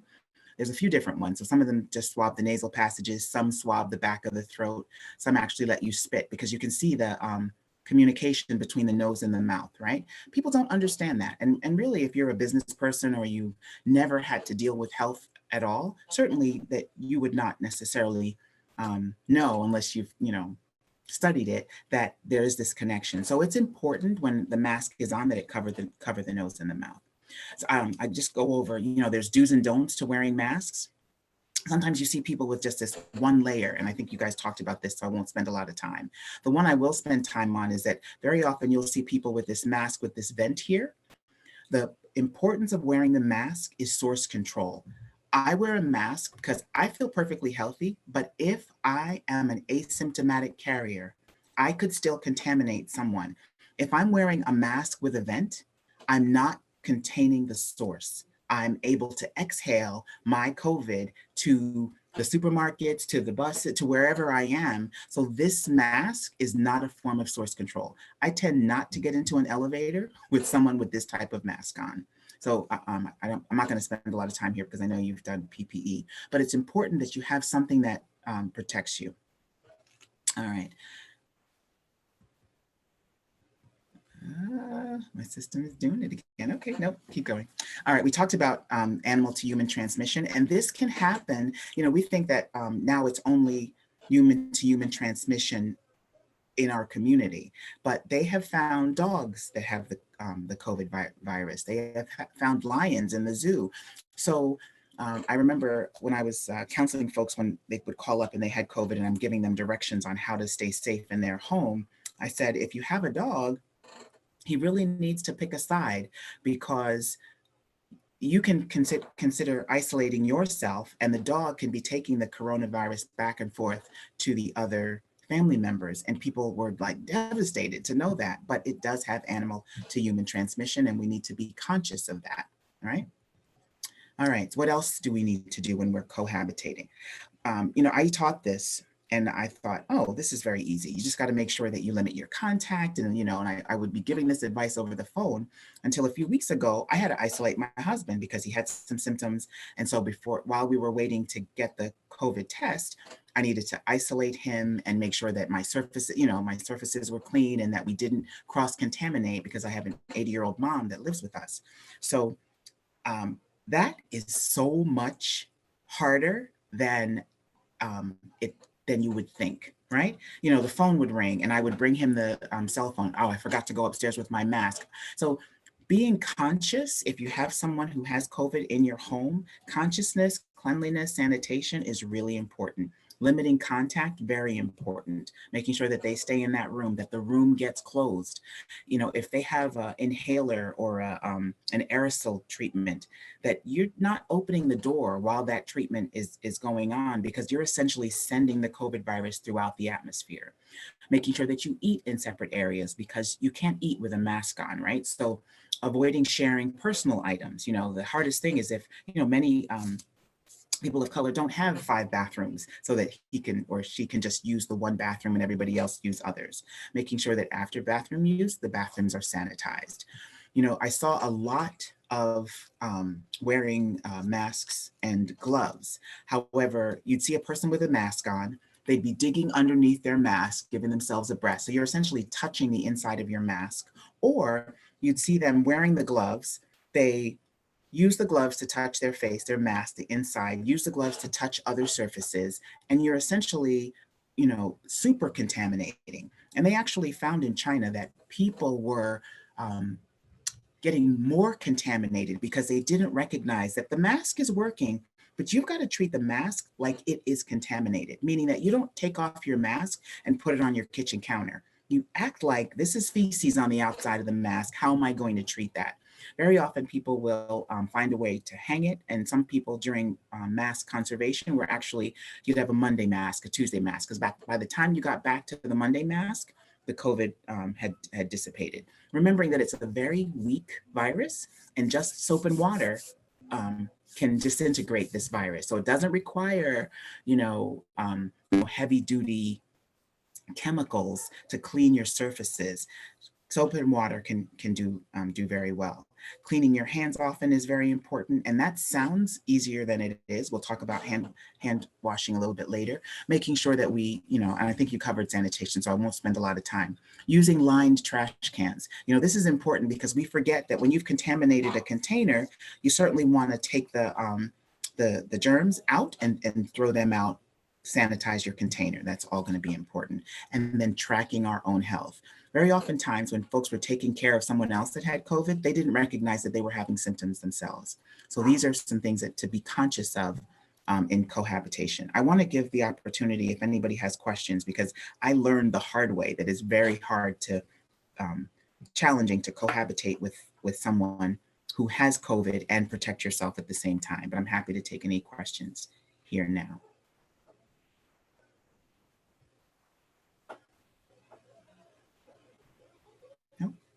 Okay. Questions, anyone? I heard this is a shy group, but I don't think so.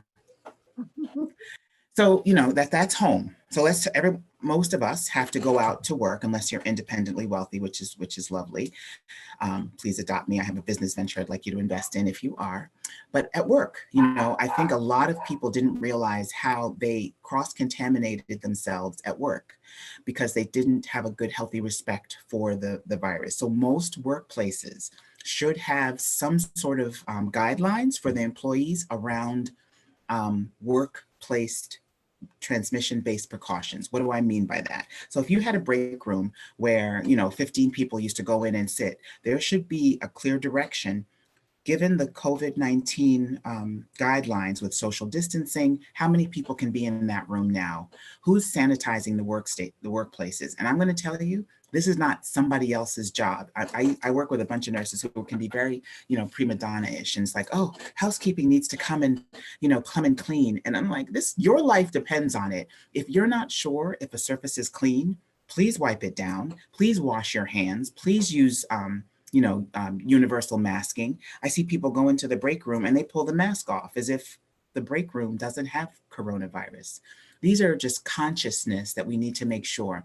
And I want to tell you how valuable PPE and these precautions have been. They have done studies looking at over, hundreds of deaths.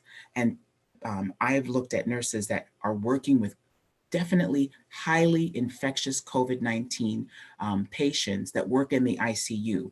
And these nurses actually came down with COVID less than other people working in other areas. Now, it says that personal protective equipment, masking works. We've had people who get in a panic because they were around someone who had COVID. If they had on the mask and the other person had on the mask, there's been very little transmission. But I noticed that people are not conscious about mask use and sometimes will be very sloppy with mask use. Just to talk about the vaccine, realize that vaccine development is going on across the world. There's over 54 vaccines that are in clinical trials on humans, all right? And 87 that are in preclinical. So there's a lot of work. So when you look at Canada, they've been working on 36, the United States is working on 400, India, all across the world, everyone. This has impacted everyone's life. So there's many, many, many people working on vaccines. So when I hear, people like, oh, how did this vaccine come to fruition so quickly? The one thing that has been wonderful about the research space is that people are sharing information. So the minute that they had the virus like mapped out exactly, how it was, where's the spike proteins, what are the mutations, all of that was shared. And scientists have been very, very good about just sharing that information so that everybody could be working on it from a different perspective. And there's different methodologies that different vaccines work. So we're going to talk a little bit just about the Moderna and the Pfizer vaccine. The one thing I want us to know is that our body, and this was so great when I heard the herbalist talking about how our body is able to take the herbs and the medicines and the different things and mutate, and you're always getting rid of, attacks to our body. When the body sees something that's foreign, it has a whole immune response. Just think about when you have a cut, right?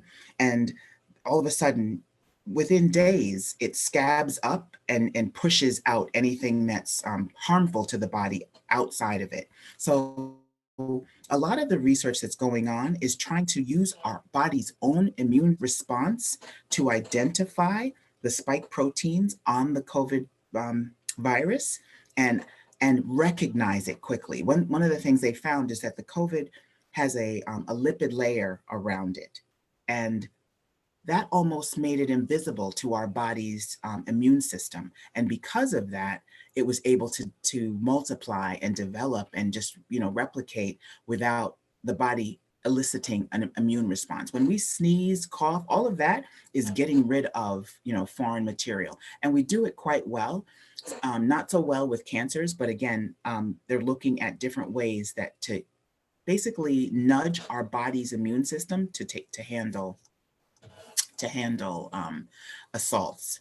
So these are vaccines that we take already, right? So I've been a nurse and I've actually had the flu once in my life, and that experience was enough for me to never miss a flu vaccine from that year until this one, because it was so, I lost like 7 pounds in 4 days, something like, it was great at the time, but it wasn't great at the time. It was really horrible. So the flu vaccine is something that's been developed. And since I've been taking it, I have not gotten another flu, thank God. Although we know that all the flu vaccines do not work for every strain of flu. Tetanus, diphtheria, varicella. This was a vaccine to combat chickenpox, right? So when I was young, I just had to get the chickenpox and go through the 2 weeks of, the week of being contagious and then having all the scabs. Now the kids get the varicella vaccine and very few have really severe cases of chickenpox now. HPV is another vaccine, measles, mumps, rubella, pneumonia. This is something that Medicare has had identified and tries to make sure that they're proactive about making sure that they're that Medicare, people who receive Medicare, that they get the pneumonia vaccine, because they did research and they looked at the number of people over 65 that ended up in the hospital on a ventilator with pneumonia and did poorly because they were not vaccinated. So pneumonia vaccine has been something that we've been teaching about for years for people over 60, and you get it, depending upon which one you get, it's either 5 or 10 years. Meningococcal vaccine, hepatitis A and B, if you're a healthcare worker, because these are, diseases that can destroy your liver and can be very, these are vaccines that we have had in our community. And there's, the recommended when you get it, when you need a booster, because every vaccine is going to deliver a different response. And it's important that you want to maintain the immunity. That's why our kids, go to the doctor and then they get the boosters when they need it. So vaccines are not novel. The novelty is this new COVID-19 vaccine, because it has been developed to address the COVID vaccine, the COVID virus. So some of the assumptions that have happened with the vaccine, one of the things they recognize is that everybody in the world is impacted by this because of the highly infectious nature of the virus, right? So just the sheer volume of people who need it has limited the amount of doses that have been able to be produced, so that all companies are full speed ahead in trying to manufacture safely the necessary amount of doses to be able to distribute, to develop a degree of immunity so that there's not so many people getting so sick in the community with this virus. The initial supply was approved by the FDA for what they call EUA, which is Emergency Use Authorization, right? So they provided enough data and showed a strong enough efficacy with minimal side effects on the people that were in the trial. And because just about everybody in the world has been impacted, were able to have a very large sample size.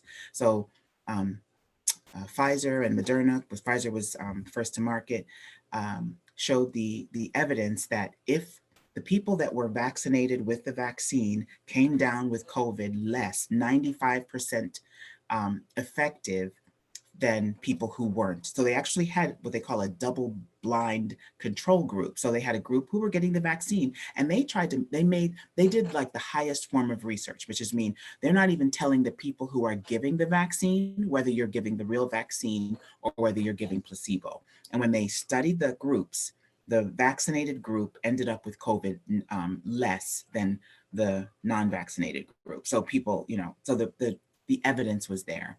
They recognize that in the production of it, it requires cold storage. So you'll hear a lot about how FedEx and UPS have been putting trucks on the market, on the road that have the proper freezer temperature to be able to get the vaccine from the airport to the different distribution sites.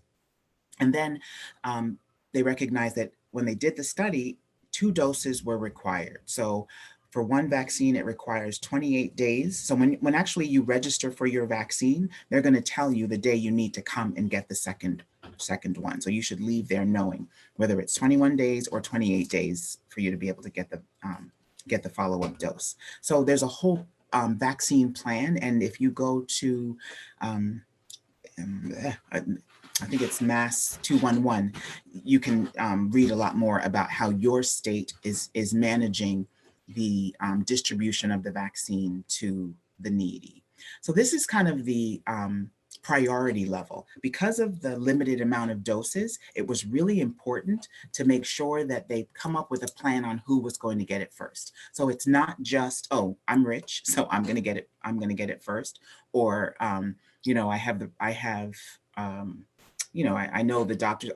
They wanted to be very deliberate and be intentional about how best to manage this pandemic.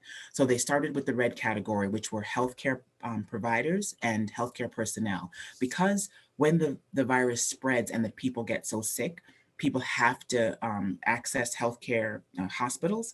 They wanted to make sure that staff could be as healthy as possible. The second tier were people over 65. And we saw the chart earlier that showed, those people are at the highest risk. And then many people who are in long-term care facilities did very poorly, nursing homes, assisted living. They wanted to make them another priority. Next was people who were at increased risk. I told you about the people that have comorbidities. They're living in, people of racial and ethnic minority groups, people that are living in dorm-like living conditions, right? Where you have 6 or 8, 10 people all living and sharing the same bathroom, congregate settings. Those are priorities. And then people living in rural communities and rural settings were less priorities, or people with disabilities. So if you're relatively isolated and have a lower risk of being contaminated, they had to prioritize you lower. And this is the actual Massachusetts plan, which shows the phase 1, the phase 2, the phase 3, and the timeline at the bottom. So they've actually started vaccinating the healthcare providers, and phase 3, or the general public, will begin in April or June. So that's the distribution plan now. And I'm pretty sure that, I know in New Jersey, we're pretty much on schedule. Any questions? Give you a moment to unmute if you would like to ask a question. Okay. I'm just saying you're correct with the phases. Okay. You are. All right. So the deep freeze, I just talked about how the vaccine is getting from the plant, the where they're making it, I can't come up with the word right now, to being distributed to the airport. So there is a very complex, very well planned out distribution plan to make sure that that it's not wasted, because, you know, I think the trucks are actually in freezer containers that could survive 6 days. So if there was some sort of a blizzard or something, they're going to minimize the loss of vaccine based on the way they put this plan together, which is it was very thoughtful. These are just some vaccines, and this is just 20 of them that are currently in production by different companies. So you can see AstraZeneca, Moderna, Pfizer actually made it first to market, which was interesting.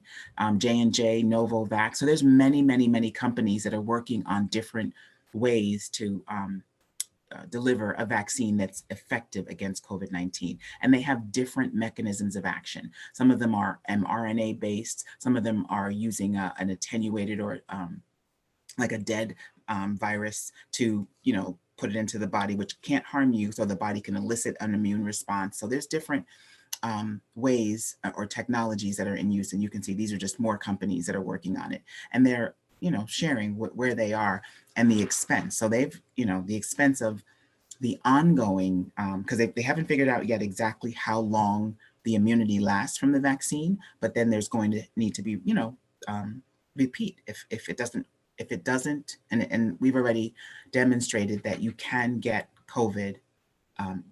Again, it's uncommon, but it is not unprecedented. We've had employees that have had 2 separate isolated infections with COVID. So just recognizing that even if you have been infected already, keeping the precautions and making sure that you stay safe is an essential part of that adaptability, right? Being prepared is a great way to reduce anxiety, and I can't stress this enough. When you are aware of the dangers and just being prepared with washing your hands, making sure that you're protected. You, like I said, soap and water. It's a fragile vaccine. You can come in contact with it and not get so panicked that you cause harm to yourself. COVID stress is a very real thing. You know, we've had a lot of reports of people who are depressed or have committed suicide or are not knowing exactly what's going on with their life, or have taken to utilizing bad habits to be able to cope. So whether, you know, some people don't recognize that they have anxiety and they do what they call self-medicating, right? So, you know, that glass of wine used to be a glass of wine every once in a while, now becomes the bottle of wine a day, or using tobacco or other substances to try to decrease anxiety. So recognizing that this has been a stressful time. If you are eating more, sleeping more, having difficulty sleeping, you know, your chronic health problems are getting worse. Some people were so frightened to go to doctor's offices or to go to hospitals that they weren't managing their diabetes, their heart disease, their hypertension, and uncontrolled hypertension will kill you quicker than, you know, getting infected with COVID. So recognizing that all of these illnesses are still in our community, and in dealing with it, caring for ourselves is such an essential part. You know, there's a when you ride a plane, they tell you to put on your own mask first before you go and put on the mask of someone that you're trying to help. So it's really important that we be aware and that we tune in to getting ourselves the help we need, because it's real. You know, some of us have lost loved ones, and grief is a very real response to loss, right? But grief can manifest itself many ways, right? So there can be depression, anger, bargaining, acceptance. So the last stage of grief, sometimes people are just very irritable and you don't know why. They're grieving. You know, sometimes people are very depressed and you don't know why. They're grieving. Recognize the symptoms. We have lost something in our way of life. So grief is a normal response. Recognize it and get help for it. One of the things that we don't do as a community, or people don't do well as a community in general, is access mental health resources. I mentioned the Mass 211 that has a plethora of resources. So recognize that there are disaster helplines, there are domestic violence. They found that because people are staying in the home, very often there's increase in child abuse, increase in domestic violence. There's help for these things. You do not have to stay in and be abused. So recognize that, you know, COVID has sort of put a light on many, many challenges. There's elder abuse that's happening, veterans that are being abused. People are, you know, abusing them financially sometimes. So just recognize that there are resources out there. What we know about coronavirus, we covered this, whoops, talked about the brilliance, right? So one of the things that I've noticed in this pandemic is that it has brought out the worst in people, but it has also brought out some of the best in people. So these were the two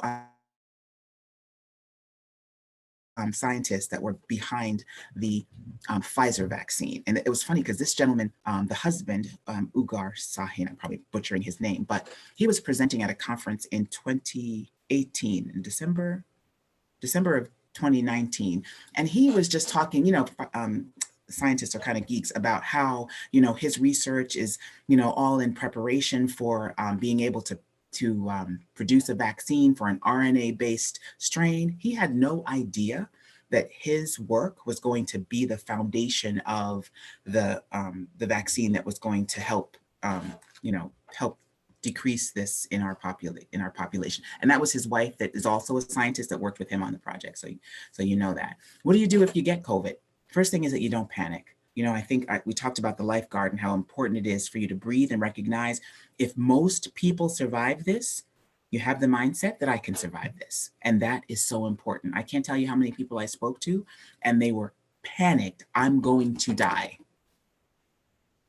And they died. So recognize symptoms early. Do not ignore things. The one thing that's important is that when you feel unwell, stay home. You know, many jobs will recognize that if you think you have COVID symptoms, you can call into your employer, let them know, get tested as quickly as possible so you know whether you just have a common cold.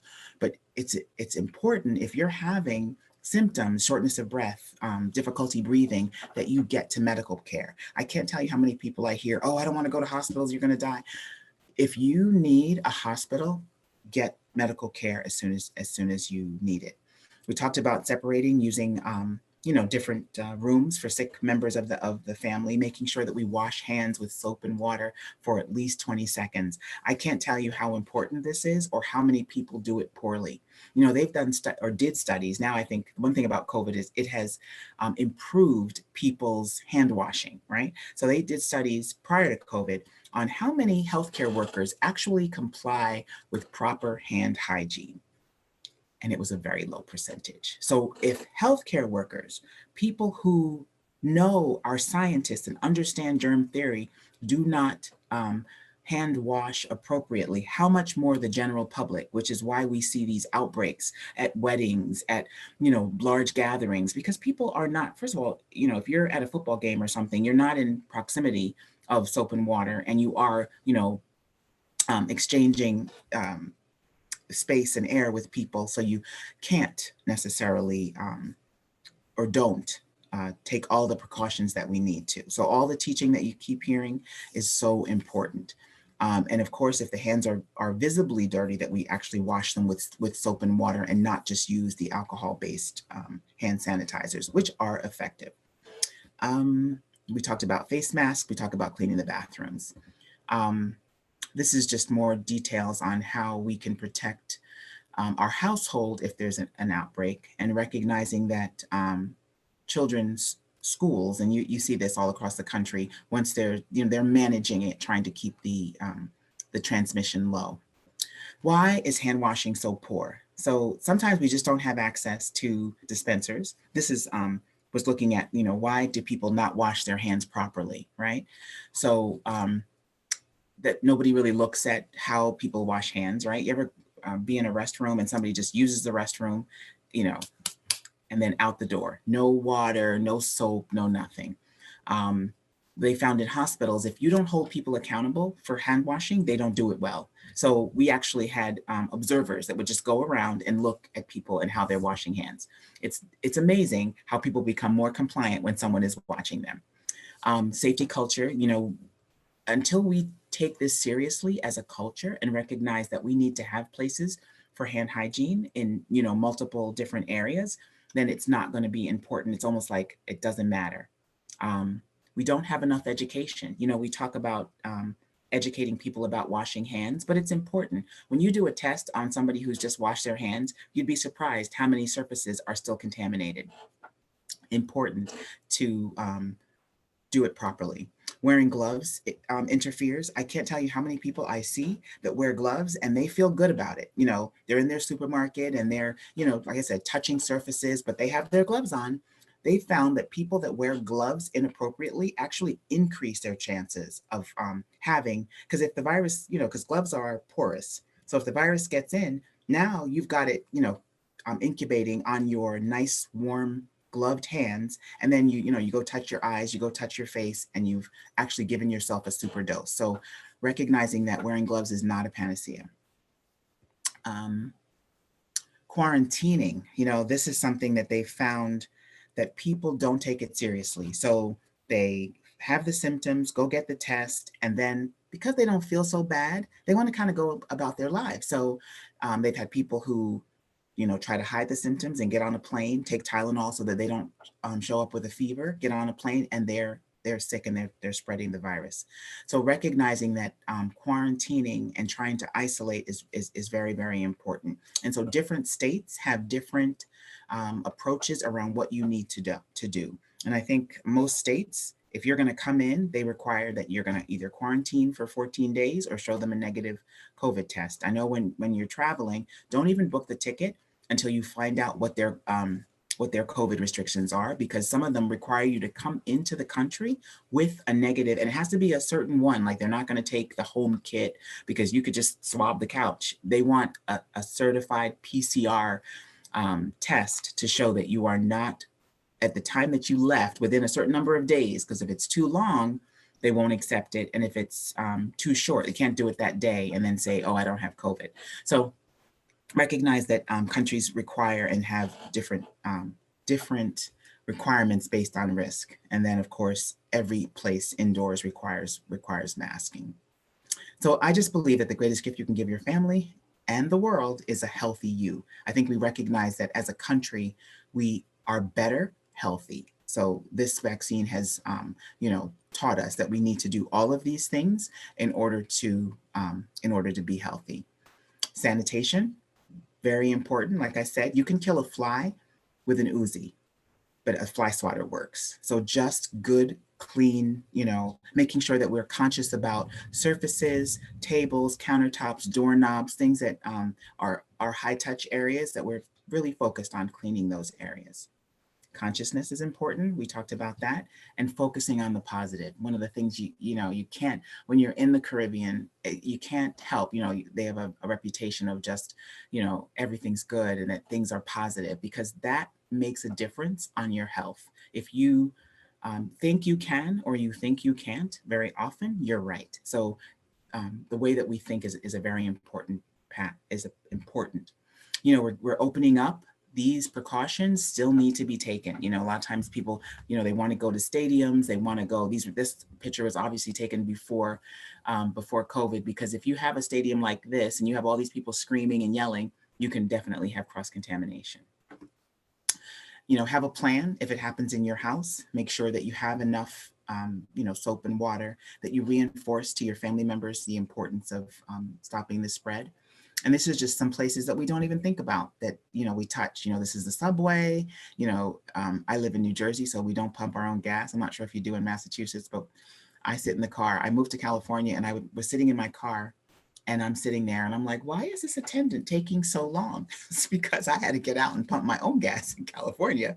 I'm not used to that. Menus, a lot of restaurants have gone to paperless menus where you can just, barcode.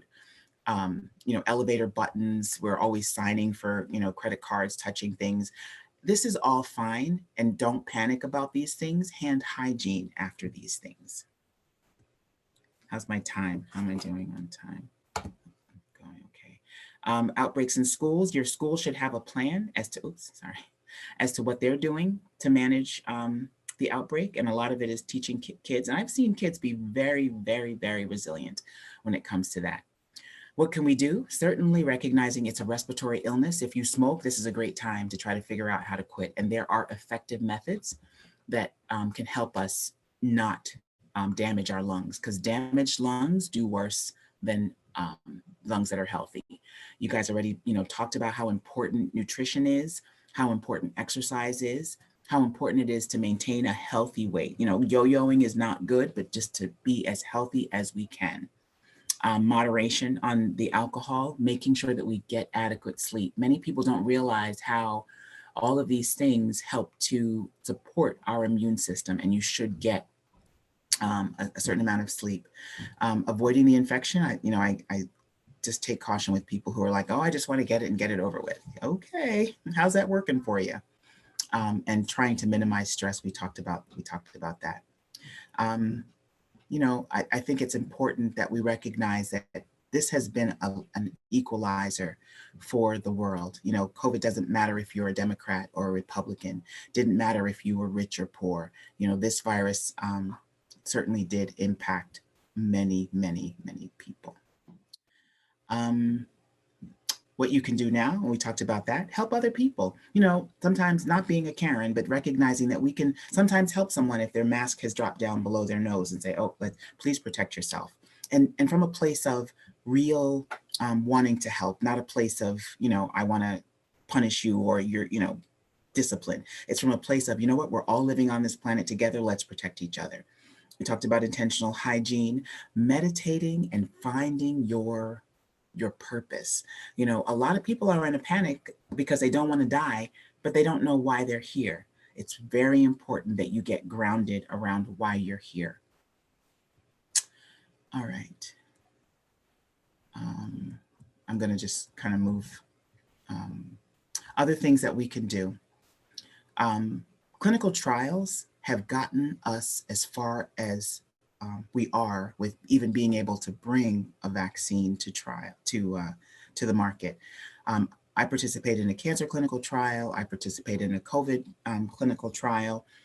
There are not enough minorities who participate in clinical trials. And let me say that before you participate in any trial, there's information. It is, you get an informed consent. Read that, ask questions. If you are uncomfortable at any time in a trial, you can opt out. It is not, one and done, but be at the table. I tell people, if you're not at the table, you're on the plate.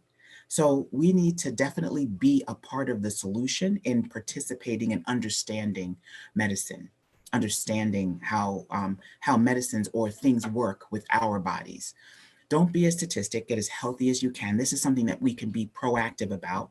If you even have an inkling or a thought that you might, get tested. Find out where your testing centers are. Because this vaccine is so insidious, it's better to know and get tested. If you've had COVID, to see if there's an opportunity for you to donate your plasma. Have done some research, and they're still studying it, that people who are so sick with it, once they get this convalescent plasma from someone who survived, they're actually having an impact. And then advocate for healthcare for all. There's none of us, we won't win if only some of us are healthy. So this is an important, these are just some things that, just to take time for yourself, to practice gratitude, ask for what you need. If you're getting overwhelmed, don't get irritable and bite somebody's head off. Take time, step away. Let's see, I was trying to find, I think your Massachusetts has a 211 line, much like this New Jersey one, that actually has resources for Massachusetts, because this pandemic has not only caused illness, but unemployment for some. Some need, support with childcare because now they're working from home and their children are not easy to educate at home. So there are resources out there. And every state has a list or ways that we can access those resources, and then really communicate, ask for what you need. If there's a specific need, we're all going through this together. We need to help each other. adaptability. Use your brilliance. You know, I think a lot of the solutions on how we can live better with this virus are coming from us. Be conscious. And then, yeah, ask questions. I am happy to take any questions now. How do you instruct your clients to break the ice? So I always just say, this is just my contact information if anyone would like that. And I'm happy to open up for questions. Any questions for Dr. Greene?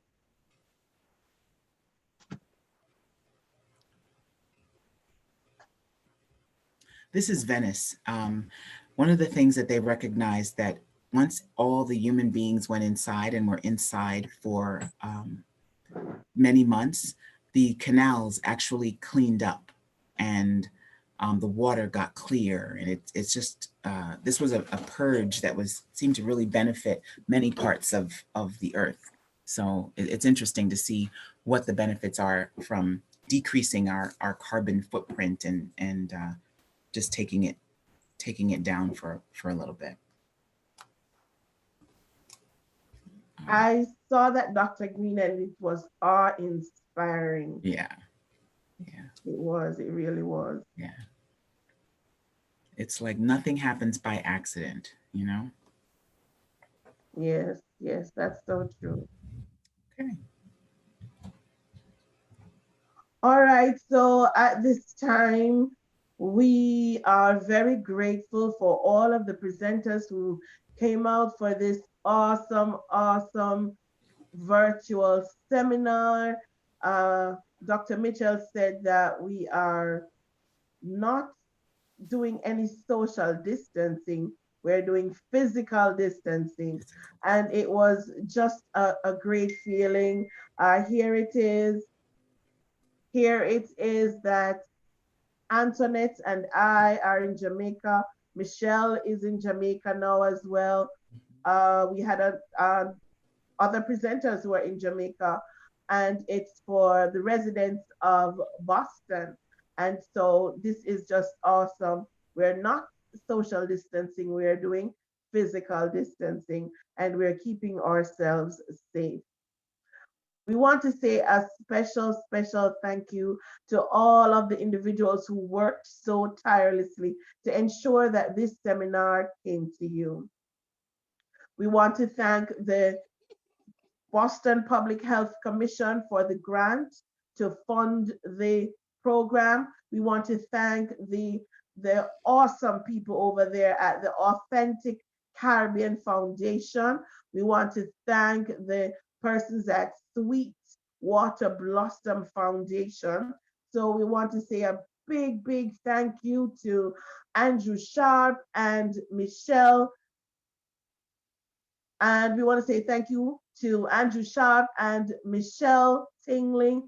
Thank you so much, everyone who worked to make this awesome seminar a possibility and the success that it was. I want everyone to encourage a friend, encourage your colleague, encourage a neighbor to go on over to the Authentic Caribbean Foundation's page on Facebook and watch the reruns. The information was so phenomenal. It was so much. Dr. Greene, you spoke about the fact that we'll say, oh, I'm not going to clean that counter now because, you know, the ancillary staff, all the persons who are supposed to clean it, I'm going to wait on them. But we have to take responsibility into our own hands. Sometimes we enter some spaces, we take our masks off. Oh, these are my friends. They could be asymptomatic. So that was very important. You also encouraged we should participate in clinical trials because we won't know until we become a part of the movement. And the residents of Boston, I want you to remember that you can actually track the process and the progress of the vaccine distribution. So you can go on over and do that as well. So we want to say thank you, thank you, thank you to everyone who participated. What I loved with this program was that we tried to cater to everyone. And so Miss Antoinette is here. She's signing for us. So thank you so much, Miss Aiken, for a wonderful job. Big She up has been doing, Tony. oh my, she has been doing a phenomenal job since She the always COVID. does. Yes. Oh, you have a fan, Miss Aiken. So you've been doing a phenomenal job, and we want to tell you thank you for that, for making yourself available so we can be very inclusive, so everyone can be catered to. So we're just in awe. We're just so full of information. We normally say we're full of vim, vigor, and vitality, and we're ready to go on out there and disseminate the information. And we want to make our neighbors know what's happening. We want to let our friends know. And Dr. Green, you left me with something that I really have to emphasize. You said, the greatest gift you can give to your family and to yourself is a healthy you.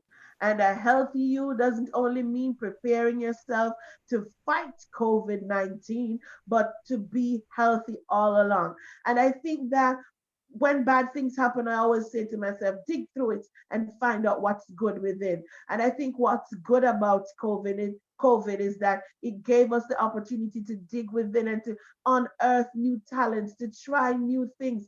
And it also helps us to realize that we were doing certain things wrong. And so here we have all this information. Yesterday, Miss Shields with her Majestic Raw taught us some awesome things. When you looked at all those beautiful vegetables and fruits, and you just wanted to be healthy. And so I really want to thank every person who participated. And I really hope that we can do some more awesome work together and have such a good time. It was like fellowship and family. And I am so honored to have been a part of this project.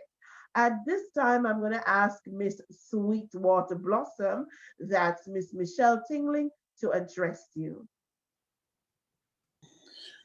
Good evening, everyone. I know this has been a wonderful seminar. I mean, we cannot say but just so much. I am in awe of the presenters. Dr. Mitchell, thank you. Just knowing the value of the bushes, don't bash the bush, whether it's sericea moringa, we have a look at ginger root, we have a look at turmeric. We know when we finish drinking all these roots and bushes, we must glow. Because once you glow, then you grow, right? You glow within, you grow without. So I am so in awe of you, what you have done. I like Dr. that Lois one. Greene, yes, Dr. Lois Greene, thank you. You have traveled to Jamaica, you're traveling to Boston, and now you're global. Yes, I am appreciative of all your efforts because of you and your expertise. We are learning not only within the Caribbean community, but within the Boston community, how to demystify the COVID vaccine, how we could really take care of ourselves and our families just by knowing the truth and what's supposed to happen and following the experts, following all the research and keeping up to date. Just to let you guys know, this has been an awesome 3 days of knowledge sharing. And we're going to have a little bonus for you tomorrow. Tomorrow we have a dance party. Yes, we're bringing back Beatrice, the soca, twerk out diva. We're going to show how we're going to move our bodies. We're going to exercise. And then we'll have a nice DJ Terrell right out of Baltimore, Maryland. Yes, he's going to have us on the ones and twos so we could actually enjoy some music, and boogie down and really get a chance to relax. And then we'll have our final seminar. It's a bonus seminar with Dr. Shonda Johnson from New Jersey City University. You have Donita Devines from Rutgers University. And you have Kymisha Evans, yes, soon to be PhD, soon to be Dr. Kymisha Evans from Monmouth University. We'll be doing a nice little roundup for a nice little mashup, reviewing all that we have discussed over the last 3 days and allowing us to really enjoy a nice little summary. So I'm excited about tomorrow also and the little bonus round. Miss Maureen Reed, how can I say thank you? I mean, you are MC extraordinaire. And Miss Antoinette, yes, right out of Kingston. straight out of yard. We appreciate you, all that you're doing and you have done and you're going to do with the Authentic Caribbean Foundation and the Sweetwater Blossom, because we're not leaving the Authentic Caribbean Foundation. Sweetwater Blossom is right there on the helm. I want to thank you guys so much. Mr. Andrew Sharp, if you are online, please give them a little final say so before we jump off. Yes, thank you very much, Michelle. Tingling, we really appreciate that collaboration and partnership we have done. I want to just big up all those who are with us on Zoom. I see Miranda from Philly, Javon out of Jamaica too. So, and our Facebook viewers, I've checked several times and there are several persons who have been continuously watching the program for the past 3 days. So thank you, thank you, thank you. This was very beneficial. As what Miss Reed says, they're already up on the Facebook page of Authentic Caribbean Foundation. So go back, review the videos. There's so much a wealth of information available for you. And as we step into 2021, a couple of days from now, we move with success, we move with health and wealth. So thank you again. And we're excited for tomorrow, the finale, to just enjoy the work that we have done, the hard work that we have done. And thank you once again to everyone, especially the presenters, amazing presenters. And this is just the beginning of great work in store for us as we continue to build a strong Caribbean American community, a strong Caribbean, and get more people involved in the work of giving back. And last but least, we cannot leave out our disability community. Those must be included. And we're so happy that Antoinette Aikens was able to provide interpretation for the deaf. And as the Authentic Caribbean Foundation, our mission is to take care of our kids with disability, ensure that our disability community is not left out. Thank you, thank you. Maureen, thanks. Big up yourself. It was a great MC. And guys, have a wonderful night. Be safe. Let's make it through to 2021. Adhere to the CDC guidelines, wearing your mask. We learned about how to wear the mask and also to ensure that we distance ourselves, no crowd, no party. We know that this weekend is New Year, but we still gotta remember, we wanna make it through. We got a couple more months. So thank you very, very much.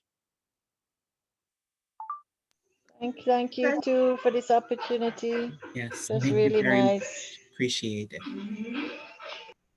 Okay, thank you so much, Mr. Price. Thank you for the opportunity. Mr. Sharp, sorry, because we always have Andrew Price. Mr. Sharp, thank you so much for the opportunity. Thank you to everyone who shared. This is like a little family. So as we go out, remember, don't bash the bush, take care of yourself. Don't bash the bush, take care of yourself. All right, so Dr. Green, I'm sure you're glad that I'm saying take care of yourself. Absolutely. And I'm sure Dr. Mitchell is glad